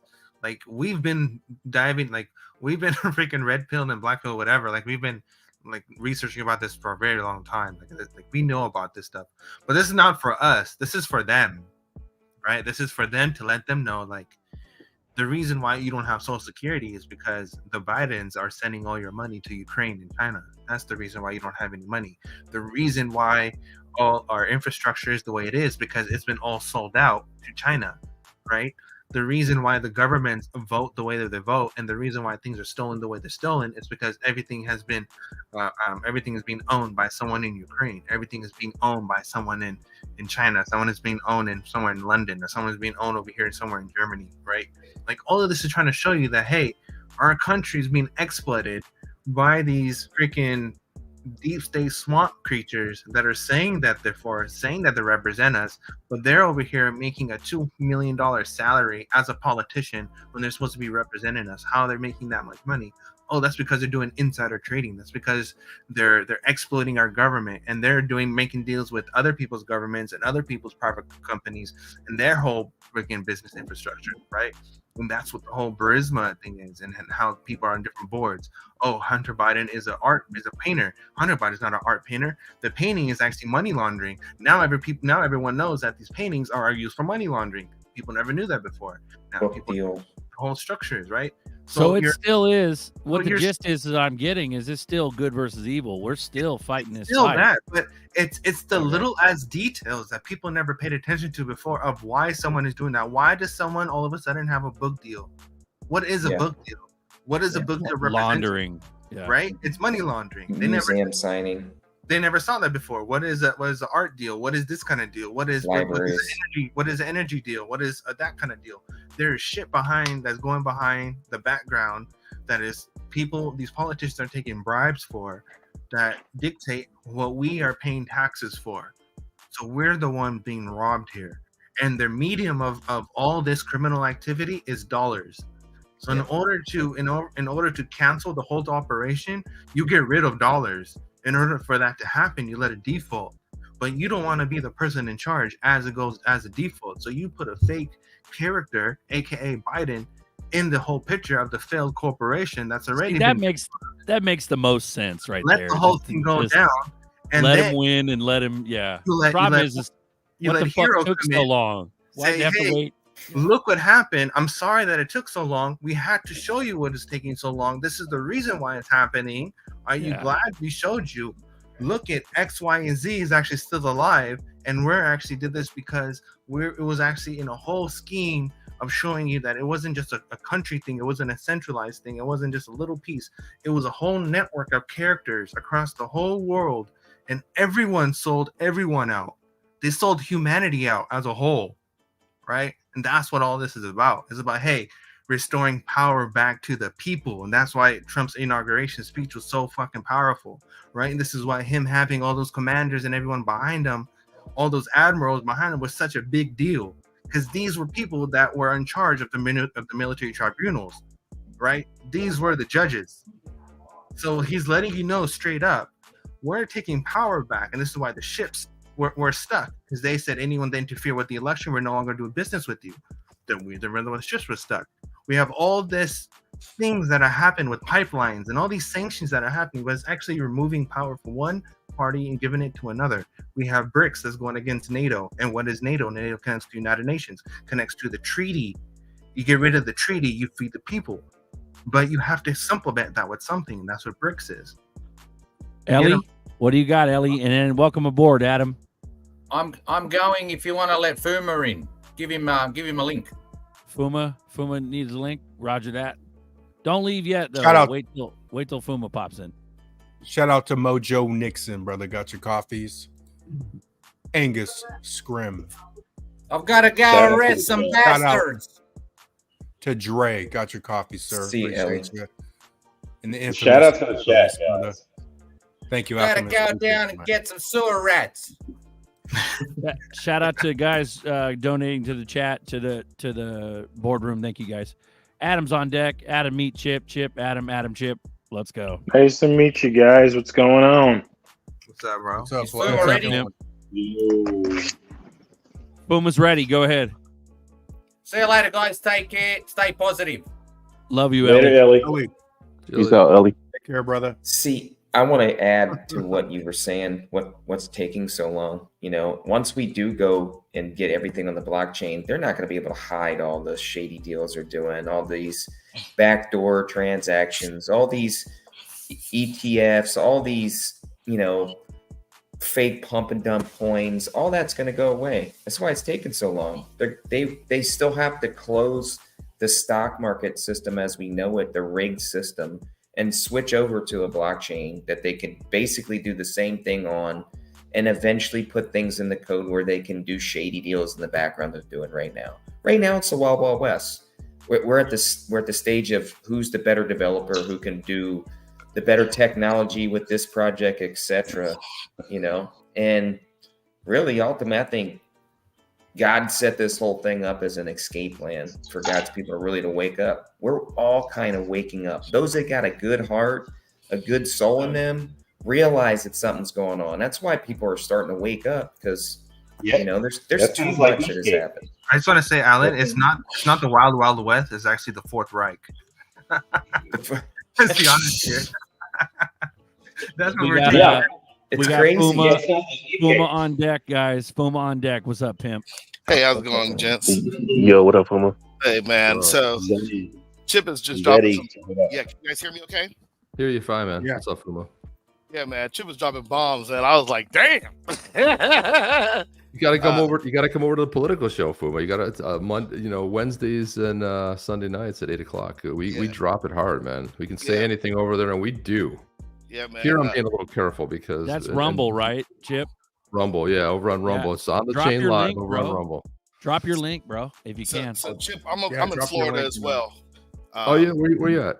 So I live in Palm Coast, which is a little north of Daytona, but I work out of Melbourne, Florida. So right now I'm in Melbourne. My wife had to go see her doctor tomorrow, so we came in tonight so she could see her doctor. Routine checkup stuff. But I'll give you guys some stuff. So I was working for everybody knows this. By nature, I do DoD contract work for different companies. So I was working for this other company, and the company was called Spartan. My corporate office is Chicago. I worked out of Florida and flew all over the United States, right? So this was the craziest thing I've ever seen in this space. So the facility I worked out of made sonar buoys for the Navy. There's only 2 of them in the United States that make sonar buoys. There's another company in Indiana that made some sonar buoys. And then we made a majority of the sonar buoys that go to not only our Navy, but to other navies that are allies to the United States, right? I get a call because I was working on the classified side. I get a call like, hey man, we got this meeting, we got to talk through this. And they're like, yeah, they're trying to sell the company where it's going to be what they call FOCI, which is a foreign owned entity. And I'm like, how the hell can we sell 1 out of 2 companies in America that make sonar buoys? Lockheed and Martin hadn't come online with their buoys yet. And I'm like, how the hell is that going to happen? Like, that makes no sense. Basically, we'd be owned by a foreign company. We're not supposed to have real contact with them, but we make sonar buoys, right? That's like the equivalent of the people who make our carriers being bought by a company in London or China, right? And Donald Trump stepped up with the DOJ and was like, nah, you ain't selling shit, right? So that's why I was like, whoa, like, because like that's a big thing to sell your companies in America. Yeah, they're private or they're publicly owned or they may be privately owned, but if they make a product strictly for our military and they have to follow the ITAR, to sell that to another country that's, you know, that has this company is crazy. And there are some DoD companies in America, not the big ones, the very small ones, that are actually foreign owned. And a lot of people don't know that. And there's always influence. I don't care what anybody says, oh, you're not supposed to talk, you're not supposed to do this type of stuff. There's always influence on that. So that's one of the huge things that our country suffers from is, depending on who your president, if your country wants to sell, they can sell to like England, they can sell to a country that's English owned, and they just say you're a foreign owned entity, and it's nuts. But Trump was the only one president I've ever seen stop that shit, ever. So once I saw that, I was like, yeah, they're gonna have it in for this guy. Like, it's a very good point, man. It's a very good point. And also too, you know, it's so funny. It's like we couldn't kill ISIS. You know, remember when Obama? He's like, this is the new norm. I guess it's just the way it's going to be. And you know, because what they were doing is they were sending money over there, so they were basically fueling it. And then he had, you know, as commander in chief, he was like telling them where they could go, even though you know the military knew where to go, and like it just perpetuated it, right? Trump, 3 to 6 months, destroyed, cut off all the money channels, destroyed them, knocked them all out, and said things like this, like, "Hey," as he's talking to terrorists, "Listen, let me send you a picture of your house. Why are you doing that? I just want you to know that we know where you are." Yeah, what Trump did was totally different than the rest of the presidents. He just told the generals, "Go handle it," and let the generals go. Right, but he also cut off the funding. Yep. He cut off the funding, where Obama was like, hands on. Oh no, we can't go here. Oh no, we can't go there. Yeah, generals know where they're at. Go knock them out. Yeah, Trump was like, generals, we're going to cut the money, go kill them, and that shit went over very quickly, just taking them out left and right. And I'm like, but Fuma, Trump also embarrassed them too, right? They said like, this is the new way. Remember Obama in that one speech, like, what does he have? Some kind of a magic wand? What's he going to do, right? Because they had everything on the decline, right? Like you said, selling out the U.S. Look at, you know, when Trump came in, remember it was all about the steel. Remember it was like, they started realizing we're getting China steel coming into our, you know, building stuff with like inferior type of, you know, parts and stuff coming in from outside that you can't trust. Yep, and that's one thing Trump also did was, a lot of people don't know this, he made all the DoD manufacturing companies check their supply chains. Like no one had ever checked their supply chain. So that's why if you work in these spaces now, they're like, you got to know your supply chain. He was the one that set that up. And they started figuring out, like the company I was working for, we started figuring out like, yeah, we don't make any of this shit. We just bring shit in from different places and put it together, and here's the product, right? And we have the software we created ourselves. But he was the one that really made all these companies check their supply chains. So now if you work in that space, it's huge of knowing your supply chain. It's very huge now. I think everybody's waking up and they're like, you know what? We may not have liked what he said, right? I could deal with some mean tweets. Who gives a rat's ass? But guess what? Your 401k was better. Your taxes weren't as high. The inflation wasn't as high. And people wanted to do business. Think about that. Now people don't want to do business. Right. Good point. Well, the thing about the mean people, when people raise this point, I throat punch them right away. I go ahead and call bullshit on that one. Like, Trump was mean. I'm listen, motherfucker. If you were getting throat punched 24/7, not half a day, not being lobbed like little softballs, like, hey, what's your favorite ice cream, Biden? No, it was like they went after his family, they went after him, they went after his businesses, and they're still going after it, right? If what we see today was reality, why didn't they go after it 3.5 years ago? Well, because then you couldn't interfere with an election. Why did they schedule court dates when they coincide with the Iowa, caucus? Why would they do that, right? So it's all planned. It's all a bunch of BS. But he was the one that fought back. The other main thing was Trump had the Abraham Accord. No one ever did that. Trump went over to North Korea and went over there, made peace deals over there. Went to China and walked on sacred land. Did all these things that no one ever thought. And that was his thing, was peace through strength. And another thing was we had energy independence, and energy independence was everything, and that's why everything. Right. Can I just jump in for like 1 second? Because like I know like everyone's talking about Trump right now, and like that he might do all the right things for us, but we're all smart on this channel, and from my take of dealing with very wealthy people and how they really truly run the world, I will say this is that there is no political savior out here for us. You know what I mean? Yeah, he might have done certain things optically that look great, and I don't think he's overly a bad guy. I think he's just a puppet that's running his play right now, because at the end of the day, who's talking right now? It's Adam. This is Adam, Chip. Adam, okay, because I can't tell who's talking. Like I'm looking at all the icons. Sorry, go ahead, Adam. Sorry. Yeah, I black out my screen just because of some of the families that I work with. I just don't like to publicize myself like that. But when you talk about the politics and stuff, this is all just predestined and pre-planned. Like there's a saying, and I've said this many times before, and I'll constantly say it: presidents aren't elected, they're chosen. So, I know they. Go ahead. I think he was the guy that was outside of the box, though. I think he was outside of the box, and America was like, we got to change something. Right? Well, I just think that was the image that they portrayed. You got to look at it like the media companies control all of the the optics of this whole this ball and wax that everyone's watching. And what happened? Yeah, Adam, what happened to the media companies when Trump was president? Did you ever hear the term fake news before? The first time he said it, everybody laughed. Fake news? You're an idiot. Yeah, I mean, I get that. I mean, of course, so we all know. Why was he chosen to help the people and honor the Constitution? Explain that one to me, because I want to get on this trip of what you're talking about here. Okay, so when you talk about honoring the Constitution and doing all these things, he's trying to bring back the morals that everyone wants in this country and objectify that. It's almost like, look over here, I have all the right answers that everyone wants, the peace, the equality that everyone wants, what America was built off of originally, which was hard work, freedom, independence, and opportunity. Everyone wants that, right? So if you use those words, those catchy words, everyone's going to say, hey, listen, I do want that. Yeah, and I don't like the way the country is. I don't like the corruption. I don't like all the let's drain the swamp. But the reality is, and we know this, Trump's going to bring in the digital currency XRP and the CBDC. So he's going to usher it in. So the pendulum swung all the way to Trump's favor, where he was the odd man, right? He was the person that wasn't going through the electoral process and brought in through the democracy, the Democratic Party and all of that nonsense.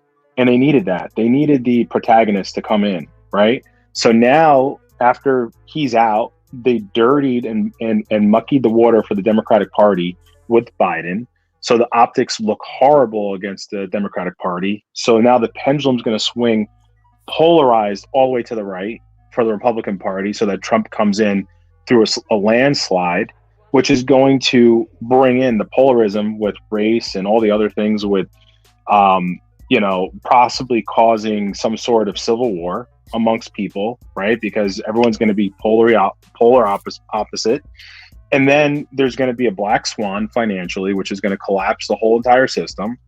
And then Trump's going to be looked at as a savior because he's going to bring in UBI and central bank digital currencies. And that's the play.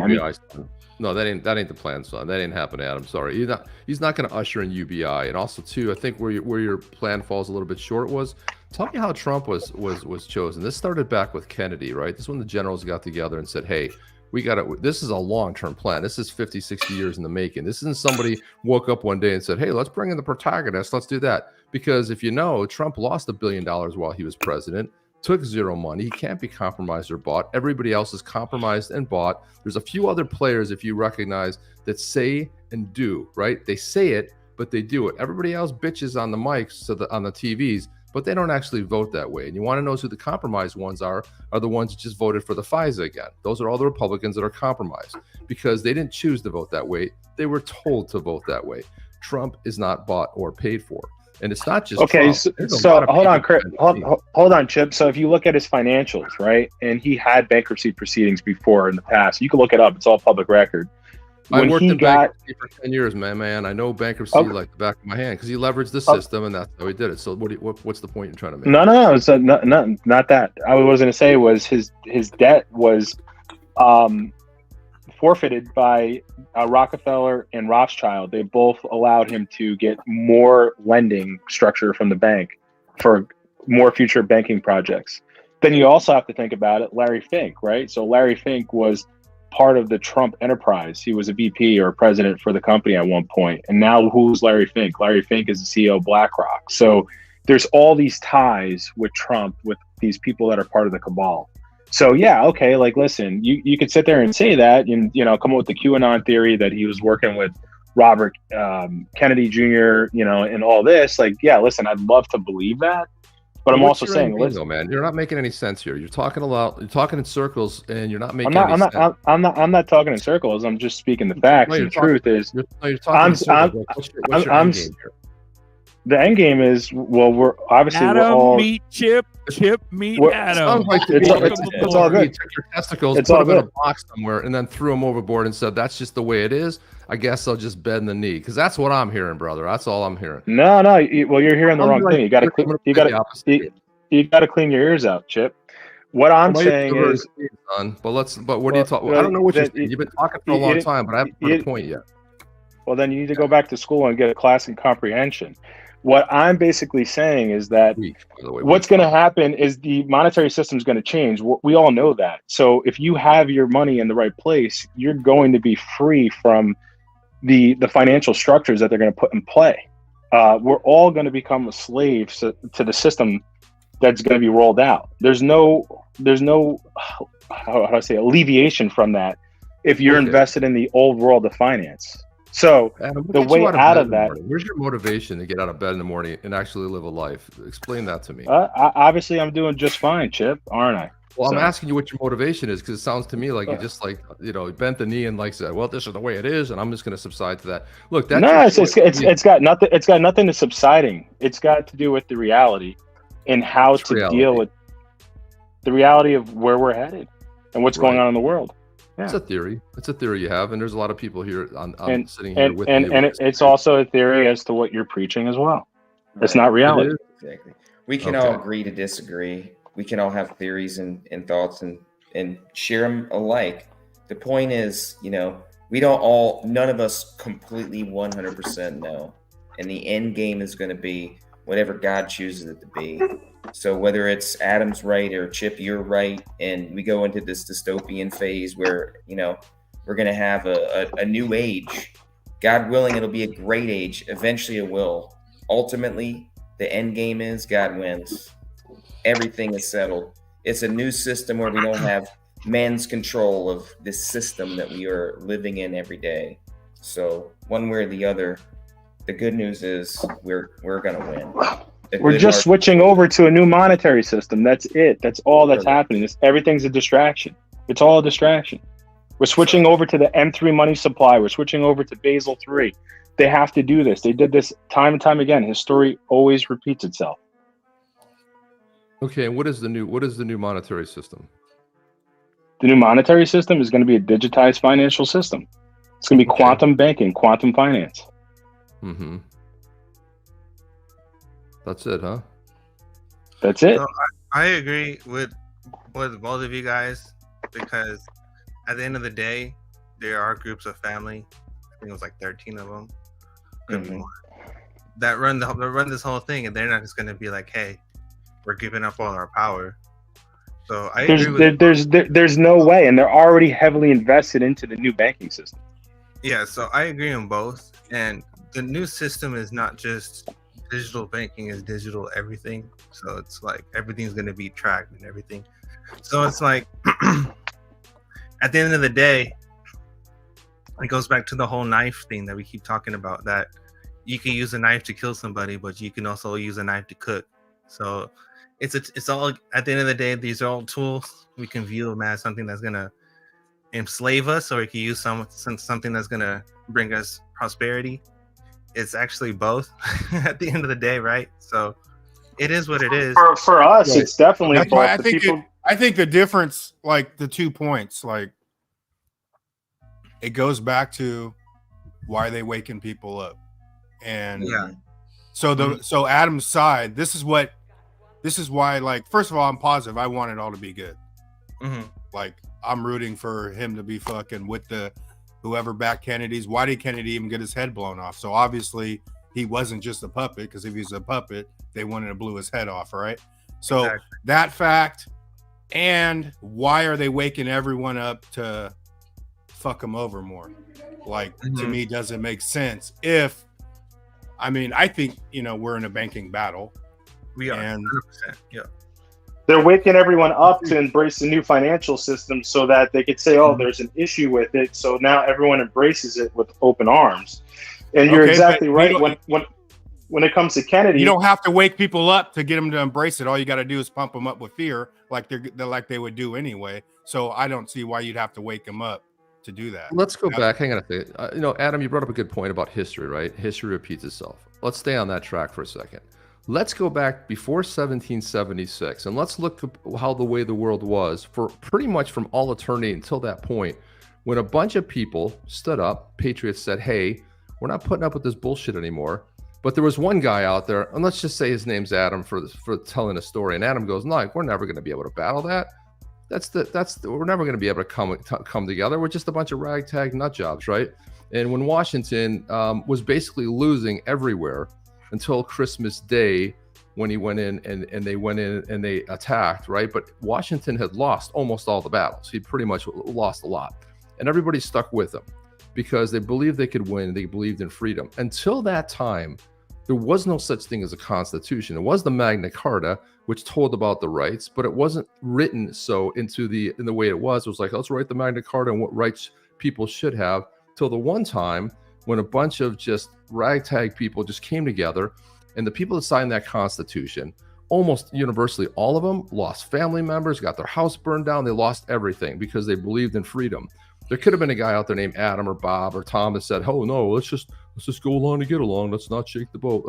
Okay, this is the first time in history. Never happened and went down where they wrote a constitution that started out as the Federalist Papers. It took 19, 20 years to actually get to a point where they could do a constitution, where the constitution limited the power of the government. First time it ever happened, right? So when you go on with this mantra like, oh, it's never going to happen.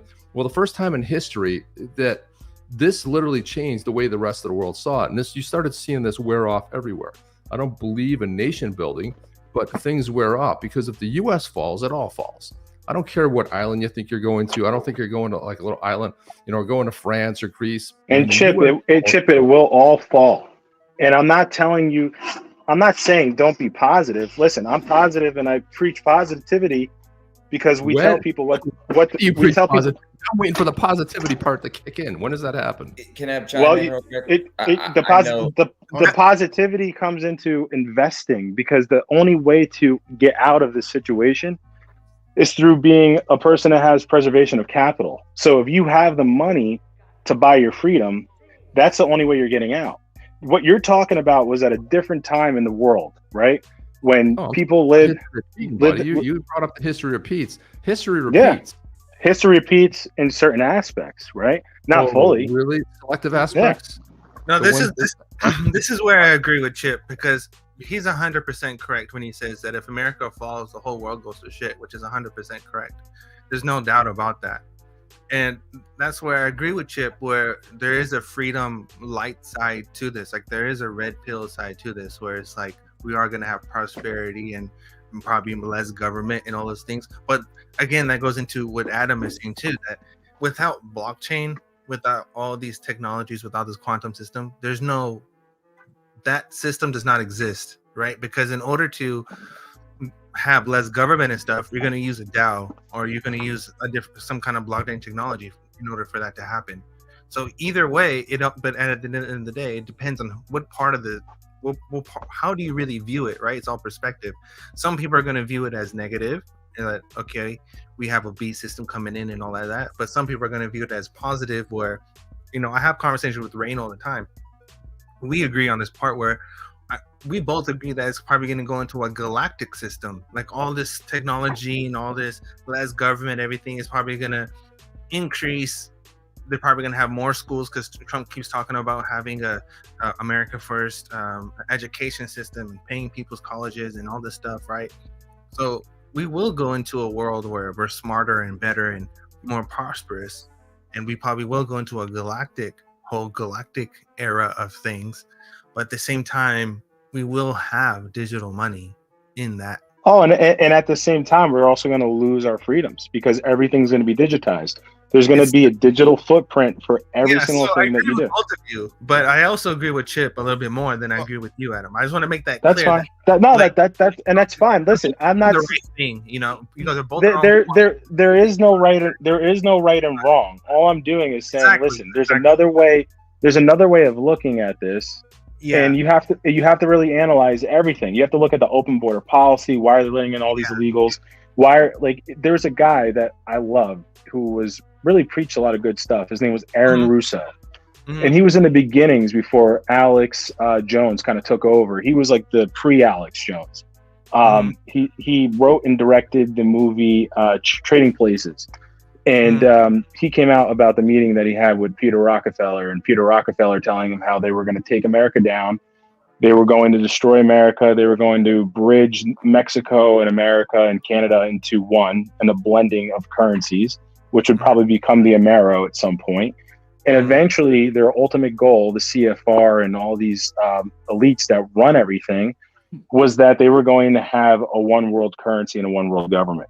And it's coming. It's eventually coming. It might not come this time around, but it's evolving to it because everything they do is incremental changes. And what I'm telling you too, Chip, is, yeah, listen, I'm patriotic. I love this country more than anything.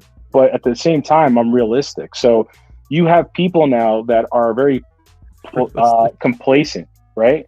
They watch Netflix, they get Uber Eats. Everyone's kind of more in a lifestyle that has evolved where they're not out chopping wood and tending to their cattle and fighting for their land, right? They've slowly eroded that. Yeah, I think at this point is where the whole Q stuff comes into play, and I think at this moment in time is where the whole different perspective comes into play. Where if you were actually paying attention to the drops and paying attention to the information, it's a different side of the story. Hey, Nerdy, can I comment? Yeah, go ahead. What Adam was saying, and Adam, you were saying something about everybody's not chopping wood and tending to cattle or watching Netflix or whatever. Mm-hmm. Piss off the wrong person that can't watch Netflix and can't sit in their own home and drink a Budweiser and watch a football game because of this whole concept of the one world currency and one world government. There's too many people that don't want that. And I'm not talking about people in this country. I'm talking about every other country. So, I agree, but at the end of the day, the thing is, they're never going to get the people that are in power that are really pulling the strings. No, and I get that. And I get that. Can I say something? I just got to say something. But doesn't XRP become that one? Shut up! Shut the fuck up! Everybody, shut up! Sean first, then Nerdy, then Fuma. Go finish. Just real quick, is that when you threaten somebody's livelihood, there are people in this country I know for a fact that I know personally that will lose their family, lose their home, lose all their belongings. But if they have implement in their hand to fight, they will do it until the death. And these will be regular people, and I mean regular. And that's I mean, listen, but you have to also think, people said the same thing when they took gold away from people and gave them greenbacks, right? When they collapsed the financial system back during the Great Depression in 1929, people didn't know exactly what was happening. No, they didn't. All right, Nerdy, go. Nerdy's got the floor. Nerdy, go. You said FOMO. No, what I want to say is that wouldn't XRP become that one world currency that everyone is talking about? No. It does become the main bridge. Well, yes, it's a one world reserve currency, but it's still everyone's world. Not. Yeah, it will. So their plans coming together. That's why I'm telling everyone to invest in it, right? Because but that's what I'm saying is we are all saved financially. The people that are listening to us, we're almost creating Noah's Ark here. We're giving people the out. but everyone else won't be in XRP. We already talk about this all the time. They're going to be in a central bank digital currency that's going to have an expiration. That's going to have a shelf life that will expire. So those people are going to be serfs to whatever system is rolled out. Okay. We already know that. We've talked about this. Fuma's got the deck. Go ahead, Fuma. As far as the elites, the old regime in France back in the day where they had kings and all that, they thought the same thing, and then those people cut off all their heads. So far as elites, I hate to say this, their power is given them by the people, and it's when the majority of the people wake up and decide they don't want it and they start cutting off heads. They cut off heads. I don't know if you guys, not everybody's read the Constitution. I suggest you get the handbook, because in the very beginning of the handbook for the Constitution, it talks about what King George was doing, how he kept moving the vote and all that stuff for the colonies to vote, and they all just got tired of it and threw a lot of tea in the water, and then there it goes, right? So eventually, no matter what system you switch to, if it's not good for the people and the people decide to rebel, they're going to rebel. It happens all the time. Oh yeah, but Fuma, we know it's going to be good for the people. People are going to still be happy with what they have because, like, what's his name said, people will have nothing and they'll be happy. They'll have just enough to get, what they want, but they're not going to accumulate real world wealth. Let me jump in here. First of all, that narrative's tired.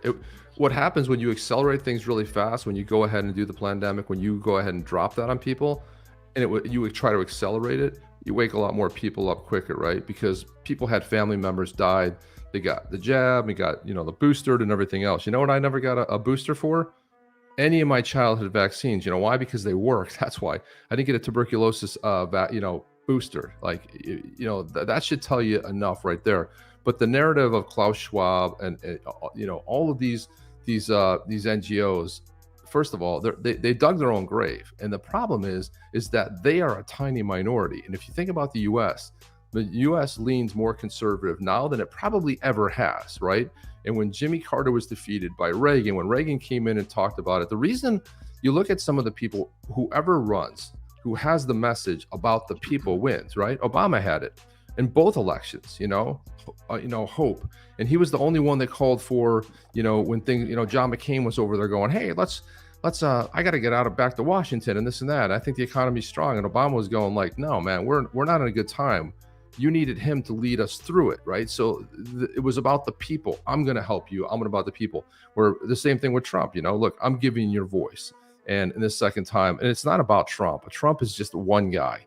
It takes more than one dude to make it happen. He is just, he's the message, right? And if you look at what happened to Churchill, look what Churchill basically stood up, put his foot down and said, hey, I'm going to sit here and die. I don't care. He was the only voice. Every other country, you want to come into France? Yeah, come on in. We got bread. Come on in. You want to come in the Netherlands? Look around. Let me know if you like it. Swiss? Hey, we don't pick sides. But when it got to Churchill, he put his foot down because you're talking about history and you're talking about you can't roll over the forces that are coming in, right? It can't do it. You just got to bend the knee, bend over, and suck. That's what your message is, Adam. And I don't believe that because I will see through. That's not my message at all. My message is saying that. Let me finish here. So I'm saying, and if you saw what they did, if you saw what the liberals did to Churchill after they basically kicked his ass out of office.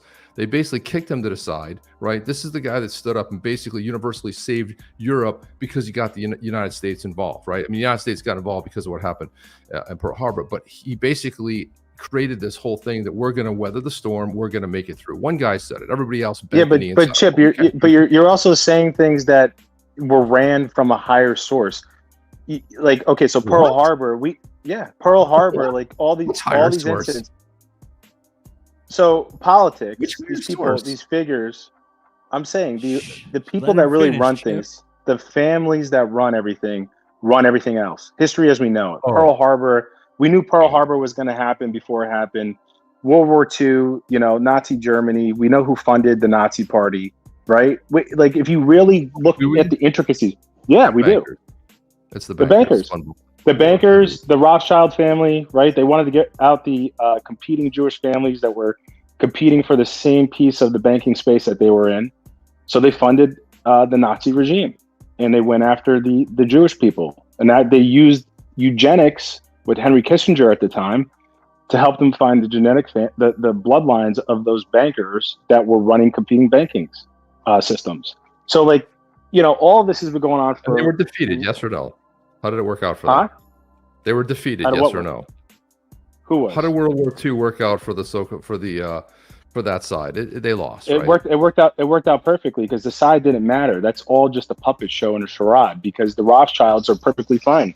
The family's still doing great. They ended up buying Israel for the Jewish people that were left over from the concentration camps, and they placed them there. And then they lended them money and indebted them and enslaved them, so they couldn't go back into the banking space. Bro, you so got that they had some crazy association with history, man. You are so far off anything I've ever heard before. It's enlightening to hear it. I mean, I think you read some publishing books, maybe like Pearson and a few others that are controlled, and that's where you got your history, and your history is wrong. I'm telling you the real history, my friend. Yeah, I'm sure your history. I'm sure you know a lot about me. I'm sure you know what I've read and what I haven't read, or what I subscribe to or haven't subscribed to. I would heavily doubt you do. I do a lot of reading, and I don't think any of it's controlled. But the way you live your life is not a way I choose to live my life. You don't know. You don't even know how I live my life, buddy. You don't know anything about me. You just told me everything about you. I'm living a very good life. I'm living a very comfortable life. And this is how civil war. And it's all over. It's a shithole, and everything's done. Let's just actually. We're getting way off panel's topic a here. great- Let me chime in. Hold up, real quick. Everybody, shut the fuck up. Buster, go. This panel is a group of free thinkers. Please realize that the average person does not support your views. We are the minority here. We are the oddballs who own XRP. And I wanted to put this comment up because we're right at the precipice of Chip or Adam, right? We're at the precipice. It's a why. So, I mean, I think we've hit it long enough on the topic. I hope for a better outcome, man. I mean, that's all you could hope for. But I understand, like I said this on, I don't know, last coffee time I was on. Black pill, red pill, it's the same. Yeah. It's almost like the same information. It's just, when I view it though, my questions is, why are they waking people up? You know, the whole 9/11 thing, they've been, you know, is chaos. The people been behind the chaos. Are they going to retain power? We're going to find out. I mean, there's always going to be duality. There's always going to be duality. There always has to be duality. There's always going to be good and evil. You know what I mean? It's just, that's how the system works. But even like the information, like if I go back 9 years ago, Adam, I was dead ass asleep, bro. Why have I woken up? Should I say 5 years ago, people thought I was fucking insane, right? But now it's more mainstream than it was. So the mass flux. You have more people, like, nothing. Uncle Buster, you have more people like you and I and everyone else that you've woken up. You know, I've been preaching this stuff since I was 16, 17. You know what I mean? I'm 35 now. And I've been talking about this for a long time. But you got to admit, do you, in this moment of time, if you go back to when you started or 10 years ago, is there more people awake now, or no? Do you? I think it's relative. I think a lot of different events that have occurred have woken up certain individuals. I think there's a lot of people that are still drinking the Kool-Aid because you talk to them, they're like, oh, I was watching the news. I was like, well, there you go. There's the problem number one. You're watching the news, right? Yeah. And then, number two is, I think people, for some reason, want sprinkles and rainbows. Everyone wants to believe that there's some, we're going to sing a kumbaya and there's going to be some Messiah that's going to come down and save us all. And that's not the truth. You have to save yourself. You have to be proactive. And then we collectively have to come together. Chip, you're talking about, George Washington and all these people. Like, yeah, that's what they did. They came together and collectively they organized. The problem is, go ahead. Hey, Chip, what do you think about George Washington and the Whiskey Rebellion? I got to ask that question. Why? First of all, what do you think of it? I think it was do as I say, not as we used to do. When he crushed those farmers, over that whiskey tax to pay a war tax, that was the wrong thing to do. A lot of mistakes were made. Like a lot of mistakes. Slavery was the wrong thing to do. There's a lot of things where you can't say in one sense, that we're all created equal except for one group of people. I mean, it's like there was a lot of mistakes made, but you can't discount that we moved in the right direction, right? I mean, you can't say that there were a lot of mistakes made, but I mean. I was just wondering what you thought about it. Not a lot of people even know about the Whiskey Rebellion, and when I talk about it, they're like, "He did what?" I'm like, "You didn't know about that? Like, that's real American history." Would have been pissed because here's my point. Further on, either way it happens. Here's my frustration with like XRP. Like most people talking about, they go and go. So let's say the system is more. I mean, either way, over time, I think the system will get corrupted. But I want at least a fucking nice clean start to a fucking it's gonna be fractional reserve lending again. There's no way to get away from that. But go ahead. Yeah, and I don't want to see fractional reserve, man. But my point is, maybe like when you said people need to unite, but then we have most people that do have XRP that would have way more influence and power. They're talking about going ghosts. You know what I'm saying? So you have to go ghost though to save yourself. I mean, listen, this is the difference. And I get everyone wants to be Rambo. Like those days of being Rambo and being Arnold Schwarzenegger, where you're coming in all juiced up with a 50 cal on your shoulder, and you got all your bullets strapped on you and your grenades, and you're gonna do whatever. Like things are completely different from that stage now. I mean, the digital footprint, you're on your cell phone, you go with your cell phone. I mean, I'm sure, Fuma can tell you this. Your cell phone tracks and pings everywhere. It tells you where you are. Okay. Everywhere. Well, then everywhere. So then how are you getting to assimilate, right? Or to bring to come to congregate? You can't. Everyone has, if one person forgot and brought their cell phone, they're going to know, where you are. Okay. Then what car are you driving? Most cars today have navigation. Yeah. You can buy jammers. You can buy jammers, and I bought them in the past. So if you want to have a meeting with people, and no one's talking. Oh yeah. But I'm just saying, like, we're. I mean, okay, so a small collective group, right, of people. But when you're talking about doing big things, you're going to need a lot of muscle, and it's just not going to happen. Now, let's also talk about the other. That's the guns. Let's talk about the other factor. Let's talk about. I'll never give up my guns, just so everybody knows that. I'll never give up my guns. What about the Tesla bots and all these other Android robots that are going to come out? Boston Dynamics, okay, you could have your guns, but now you have a robot that's bulletproof and can take unlimited amounts of shots. You know what I mean? Yeah, and he's coming at. Yeah, there's a YouTube video for that, and you can throw different chemicals on them that'll disable them.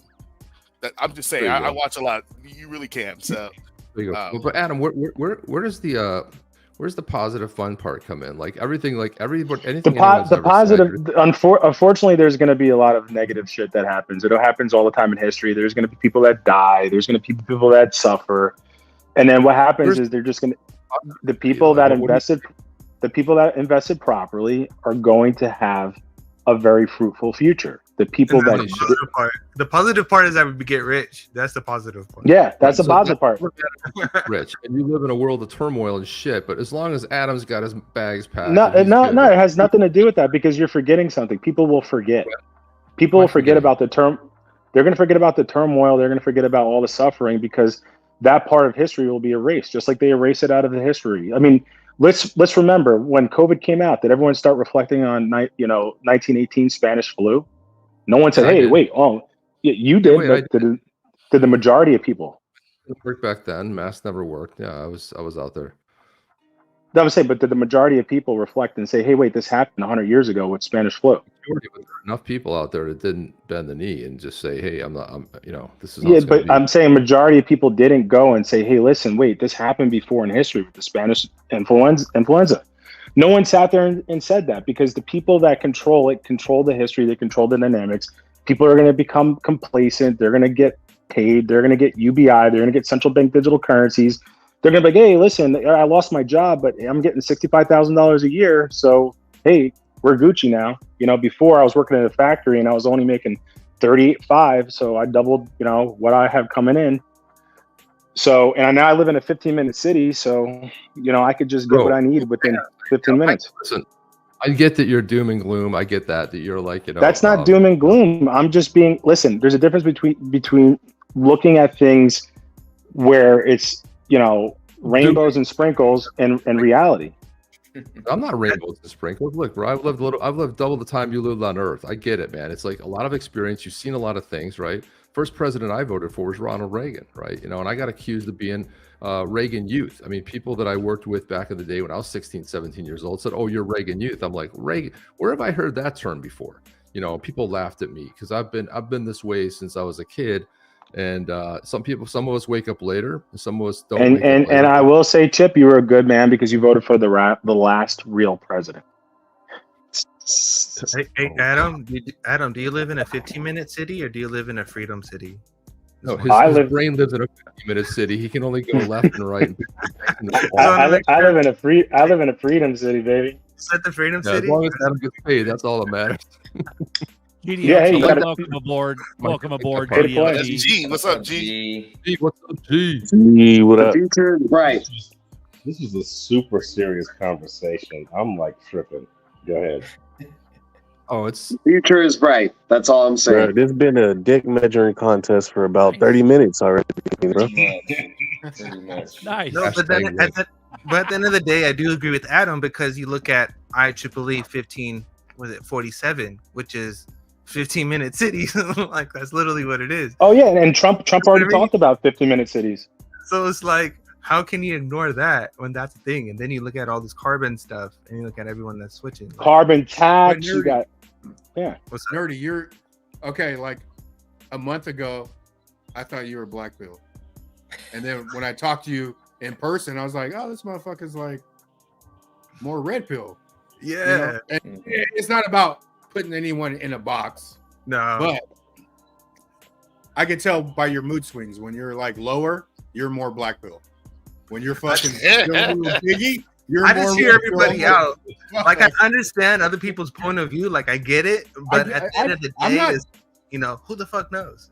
So the I don't question I have doubt is it the I- weed I- that makes it that way? What or not? Adam says makes sense, okay? To It me. makes sense. Like don't But get me I do wrong. not want that shit and to happen. I just I'm want my to say one vibe- more thing too, Fuma. Fuma, when you were talking about the revolution that took place with the French kings and the noblemen and stuff like that, and they got beheaded, who was behind them? The people that really run and pull the strings aren't the kings and queens. They're not the noblemen. They're the people that run them. Like you look at the king and queen of England, and who was running them? The Rothschild family was running them, right? And I think that's where like all this Q stuff comes in because someone said it earlier that Trump was Scottish Rite, and he was and that's why he was chosen because of the whole Scottish Rite whole thing, and that's why he walked in front of the Queen and did the whole majig, and then went to Saudi and gave him the sword dance, and they all forfeited and went to the Vatican, took the gold and all this stuff. But all the gold ends at the same Fed, time, the and all this- power we know that power part. doesn't disappear because I mean Fuma uses the French. Well, Yeah. fucking son is the Paysor. The Paysors hired the fucking Rothschilds and the Yeah. Rockefellers, and they own North America. And then And we then always you talk got but they gotta look at the Rothschilds. What percentage of SBI do they own, and what is SBI using to fix the whole financial calamity that's coming with the Japanese bond market?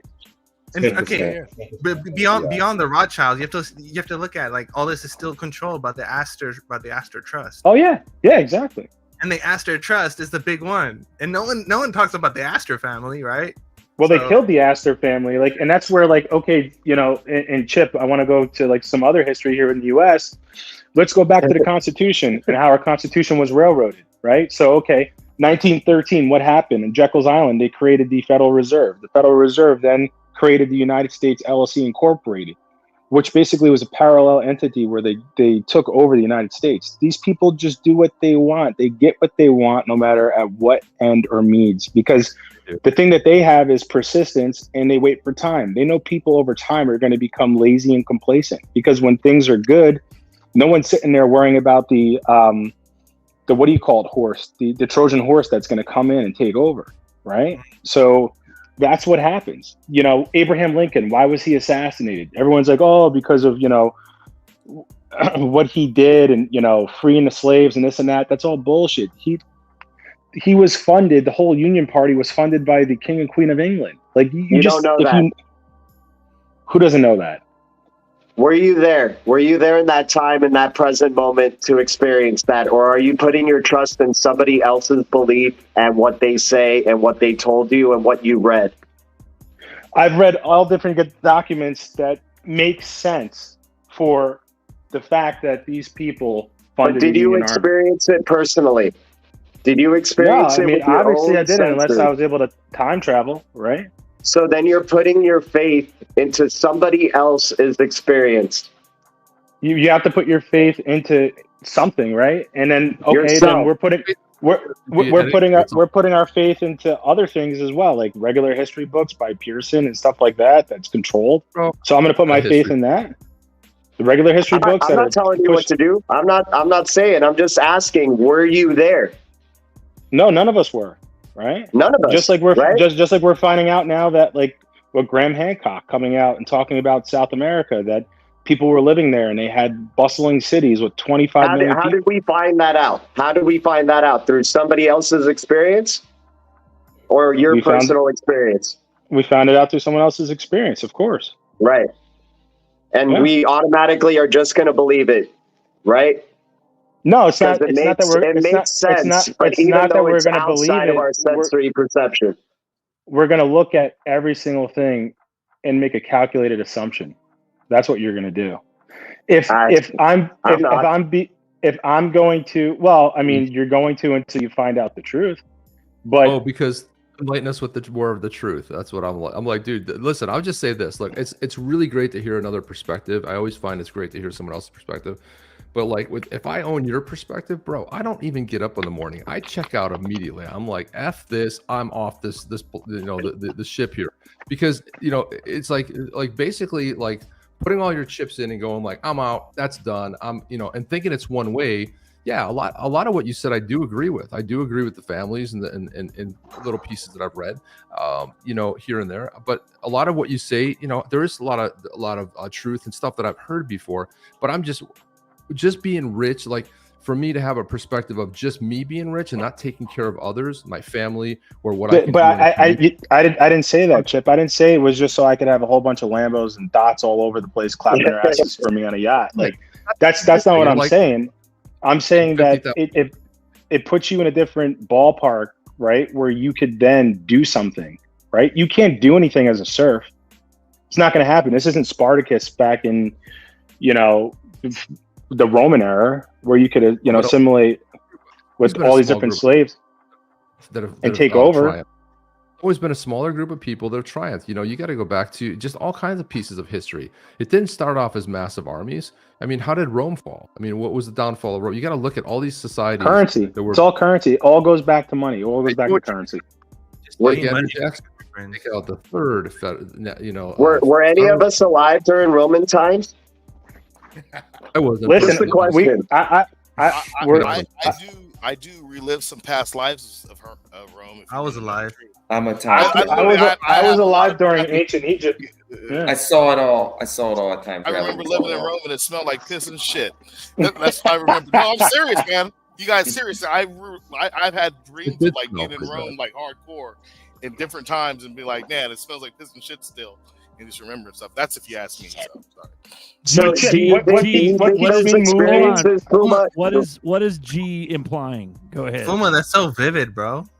All we have is the moment that we. All we have is our moment that we individually are experiencing. Everything else is completely out of our control and subjective. That's nice to think that way, and I think that's great. But in reality, is you have to prepare for things, and you can't just say that. That's like some mystical observation, and I'm not saying that's a bad way of looking at things, but I want to be prepared for what's really coming down the pike. And from the information I get from people that are extremely wealthy, that are pulling some strings, or working with people that are higher than them that are pulling strings, is that this is happening. There's no way of getting out of this. You're putting your trust into other people, right? Yeah, I am putting my trust in other people, of course. Okay, there we go. That's all I'm saying. Yeah. And it could be right or could be wrong trust, right? Or is it definitively I'm pretty sure right? these people, These people have been making money for a very long time. They own a lot of real estate. They work with some of the wealthiest families in the world.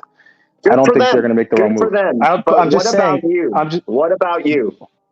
What about me? I'll be fine. Okay, great. Then that's awesome, man. Well, good.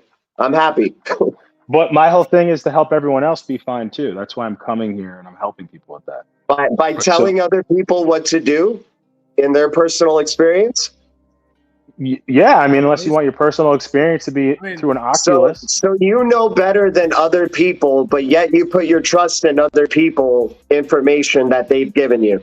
Okay, but so you know better. I'm going to stump all this nonsense that you're just rhetoricing. Do you put trust in your builder to build you a house? Yeah, and how do you do it? You look at his portfolio, right? This guy's built so many homes, right? He's built the Taj Mahal. He's built the skyscraper. Okay, well, am I going to trust him to build me a skyscraper, or am I going to trust the fucking homeless man on the street to say, hey, listen, I'm going to give you the contract. Go and build me that skyscraper. No, you go off of proof of work, right?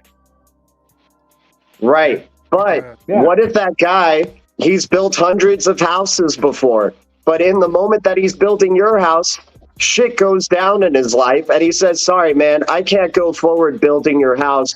I can't do it anymore. That happens. You have an insurance clause, and then there's money that's exactly. But you put your trust in that person that he would build the house, right? But he didn't. And you have this faith and this vision that he would, right? In the future. Yeah. All we have is the moment right now, my dude. All we have is this moment right now. We do, but we're also here because we're planning for the future.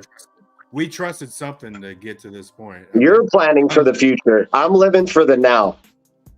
No, that's so. How much do you have? Do you? What do you have going on right now? Do you have some Coke and an 8-ball over there? Because I mean, I don't have the Coke and an 8-ball. I just got off a freaking 14-hour day.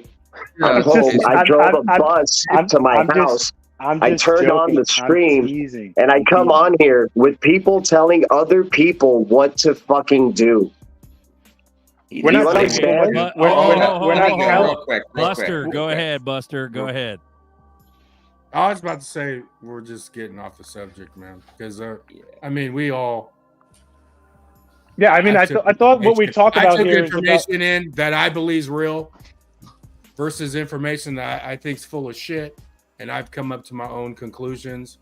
But I'm gonna go back to we're at the why, bro. It's either good or bad, but I also think it's spiritual. We're being divided up by vibrations, and the lower vibration is going to live how they want to live, and the higher vibrations are it's going to be almost two realities on the 3D plane. That's what I see. You're absolutely right. I love you boys. I fucking love all you boys. I want to be on the XRP reality. This has been one hell of a ride. XRP is just the vehicle. Been one hell of a ride.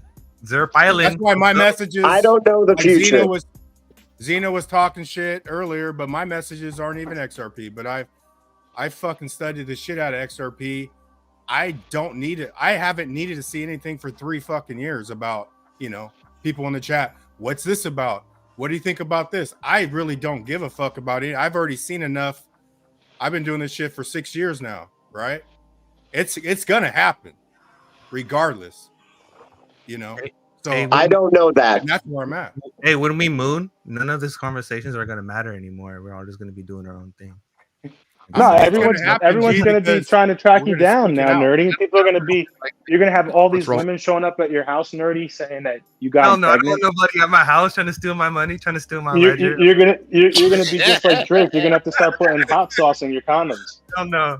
Hold on. What? Say that again. What the hell? I said Nerdy's gonna have to be like Drake. He's gonna have to be putting hot sauce in his used condoms.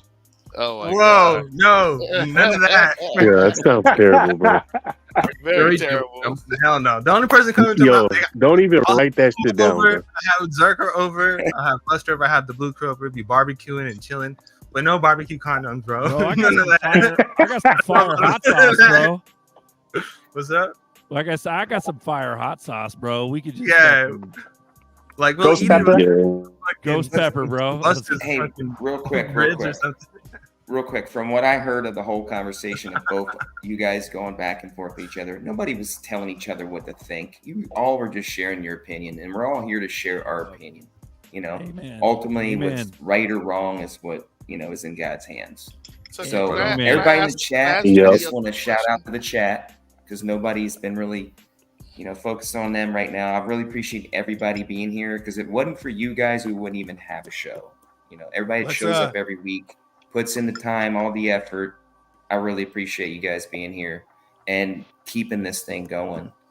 Berserker, Uncle Buster, if it wasn't for you guys being faithful every single week, we wouldn't be having a show. So thank you for providing a platform for us all to rant and share a truth. So we got a giveaway right now, end of the year giveaway. This is the last motherfucking boardroom. We'll do 25 on this one, and then we got to do the Ripke giveaway because he said pass his on for a spin.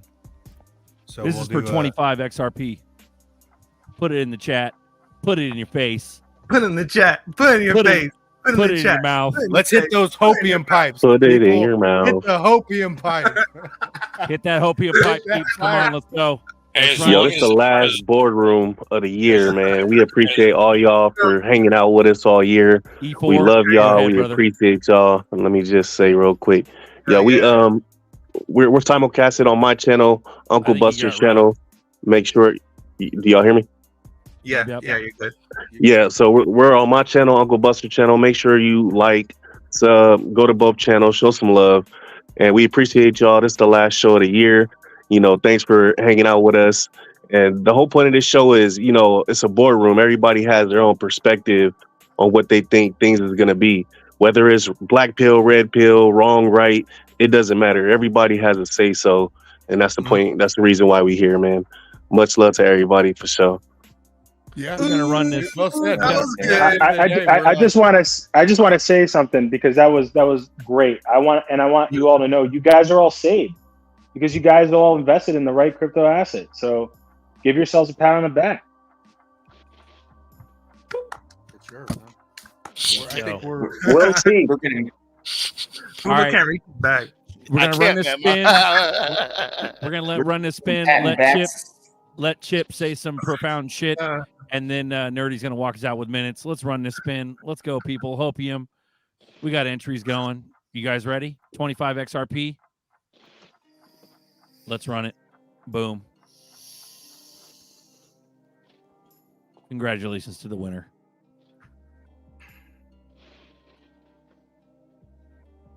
Motherfucking Austin Numerodos. Let's go. Austin Numerodos. Congratulations. Hit up Buster on Twitter. Private Twitter. Send him your ZERP address. Congratulations, bro. You might have.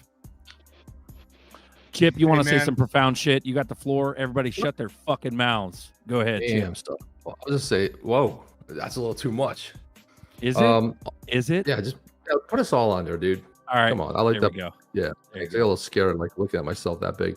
All I want to say is like, what I enjoy about coming on here is the diversity of opinion. It's really, it's one of the few places where you want to have people who think differently from you and challenge your beliefs, your ideals, and that, we were just having a little bit of fun, Adam and I going back and forth and just kind of joking, and then G jumped in and he was giving his, his things. But I think ultimately, everyone's voice counts, and I think there's enough we can agree on that there's going to be things we're always going to disagree on, right? It could be a favorite sports team, but just when it comes to the way we see things, I think it's a great thing that we embrace all, like Buster said, like we have to embrace, all of what's being said here. And I always think it's great. I come in here and I'm always, it leaves me with something to walk away with and think about. I think that's really what's really phenomenal about this show. I think that you're going to hear something on here that you didn't think about. You're going to walk away thinking about it, and maybe again tomorrow. And I think that's a good thing because there's not a lot of things to challenge. The things that stick in our head or at least challenge us, like Adam was saying.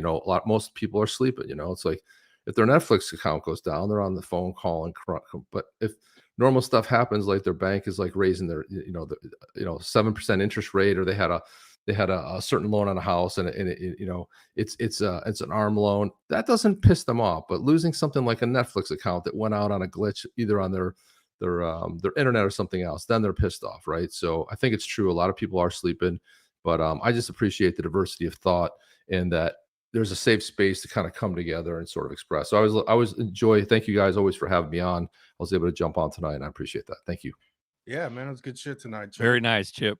Adam, you want to say something? You want to say something? Yeah, Adam? you know, Chip, I want to say thank you for, you know, I wasn't trying to debate you at all. You know, I just wanted to say, you know, I appreciate you pushing positivity out there. I want everyone to have a positive outlook on everything. I just want us to be realistic with that positivity. But, you know, you also brought different sides where, you know, people could look openly and see things differently. So, you know, I appreciate your time. You know, I wasn't trying to beat you up or anything like that. I was just trying to say, like, from doing all the time and research and stuff like that I've done, I've been able to connect the dots where I think it's the most plausible, where it makes the most sense. But I'm not 100% right. You know, no one is, right? There's both sides, and then in the middle somewhere there's the truth. So thank you for coming on this show tonight and speaking about all the things that you're very well versed in. So thank you.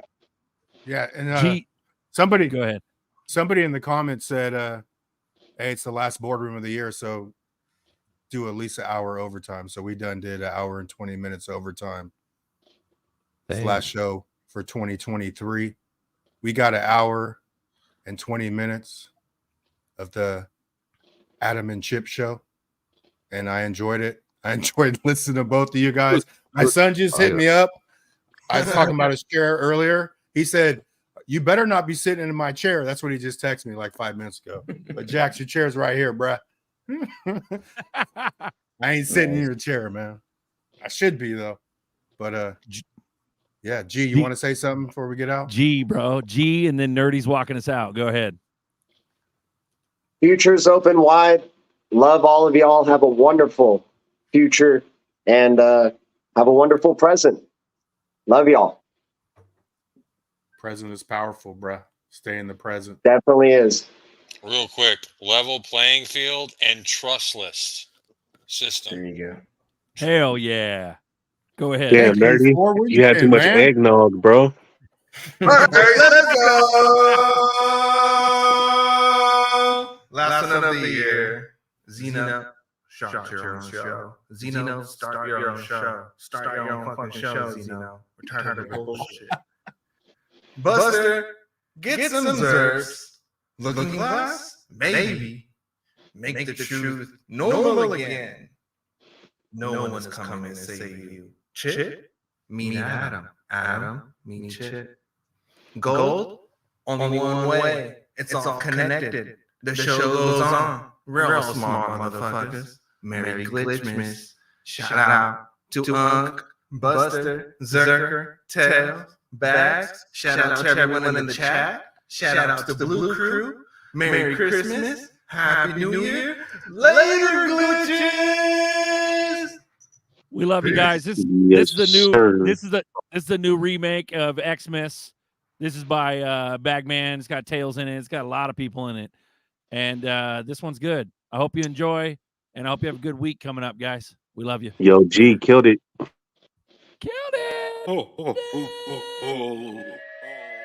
Merry crypto Christmas. Crypto glitches.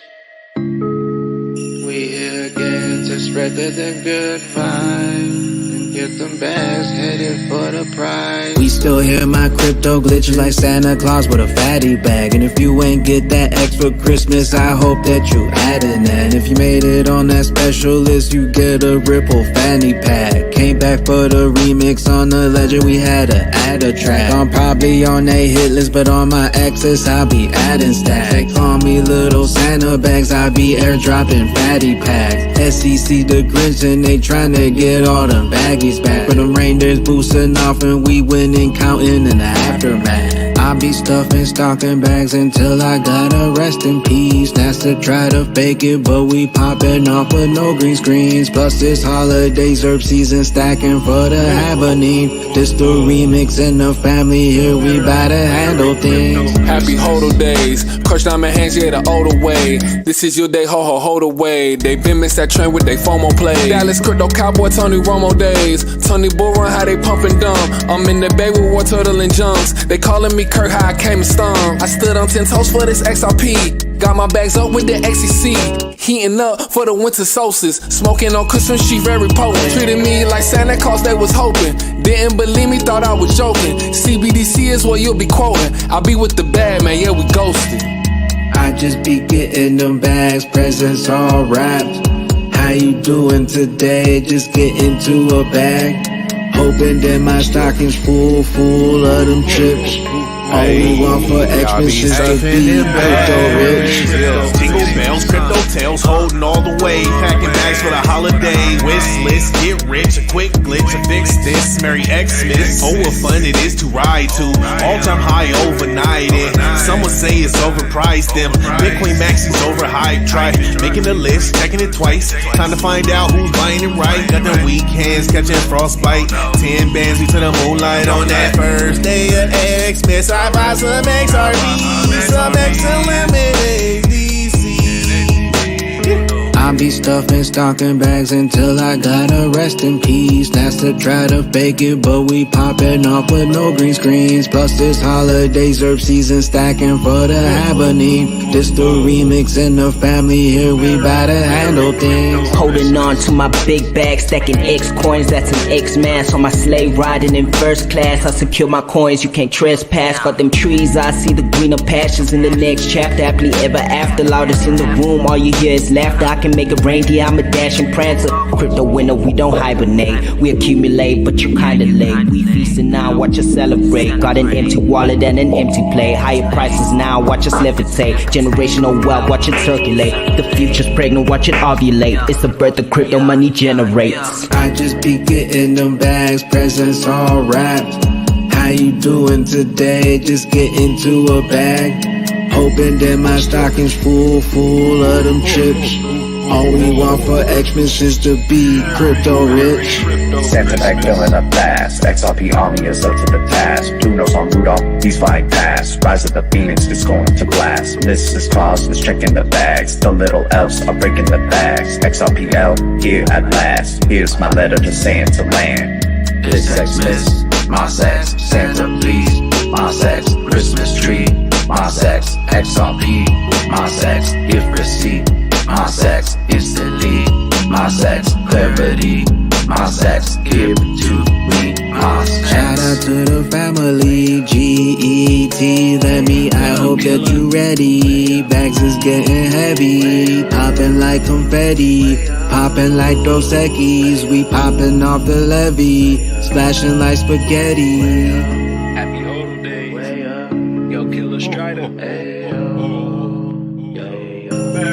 Merry Crypto Christmas. Later, glitches.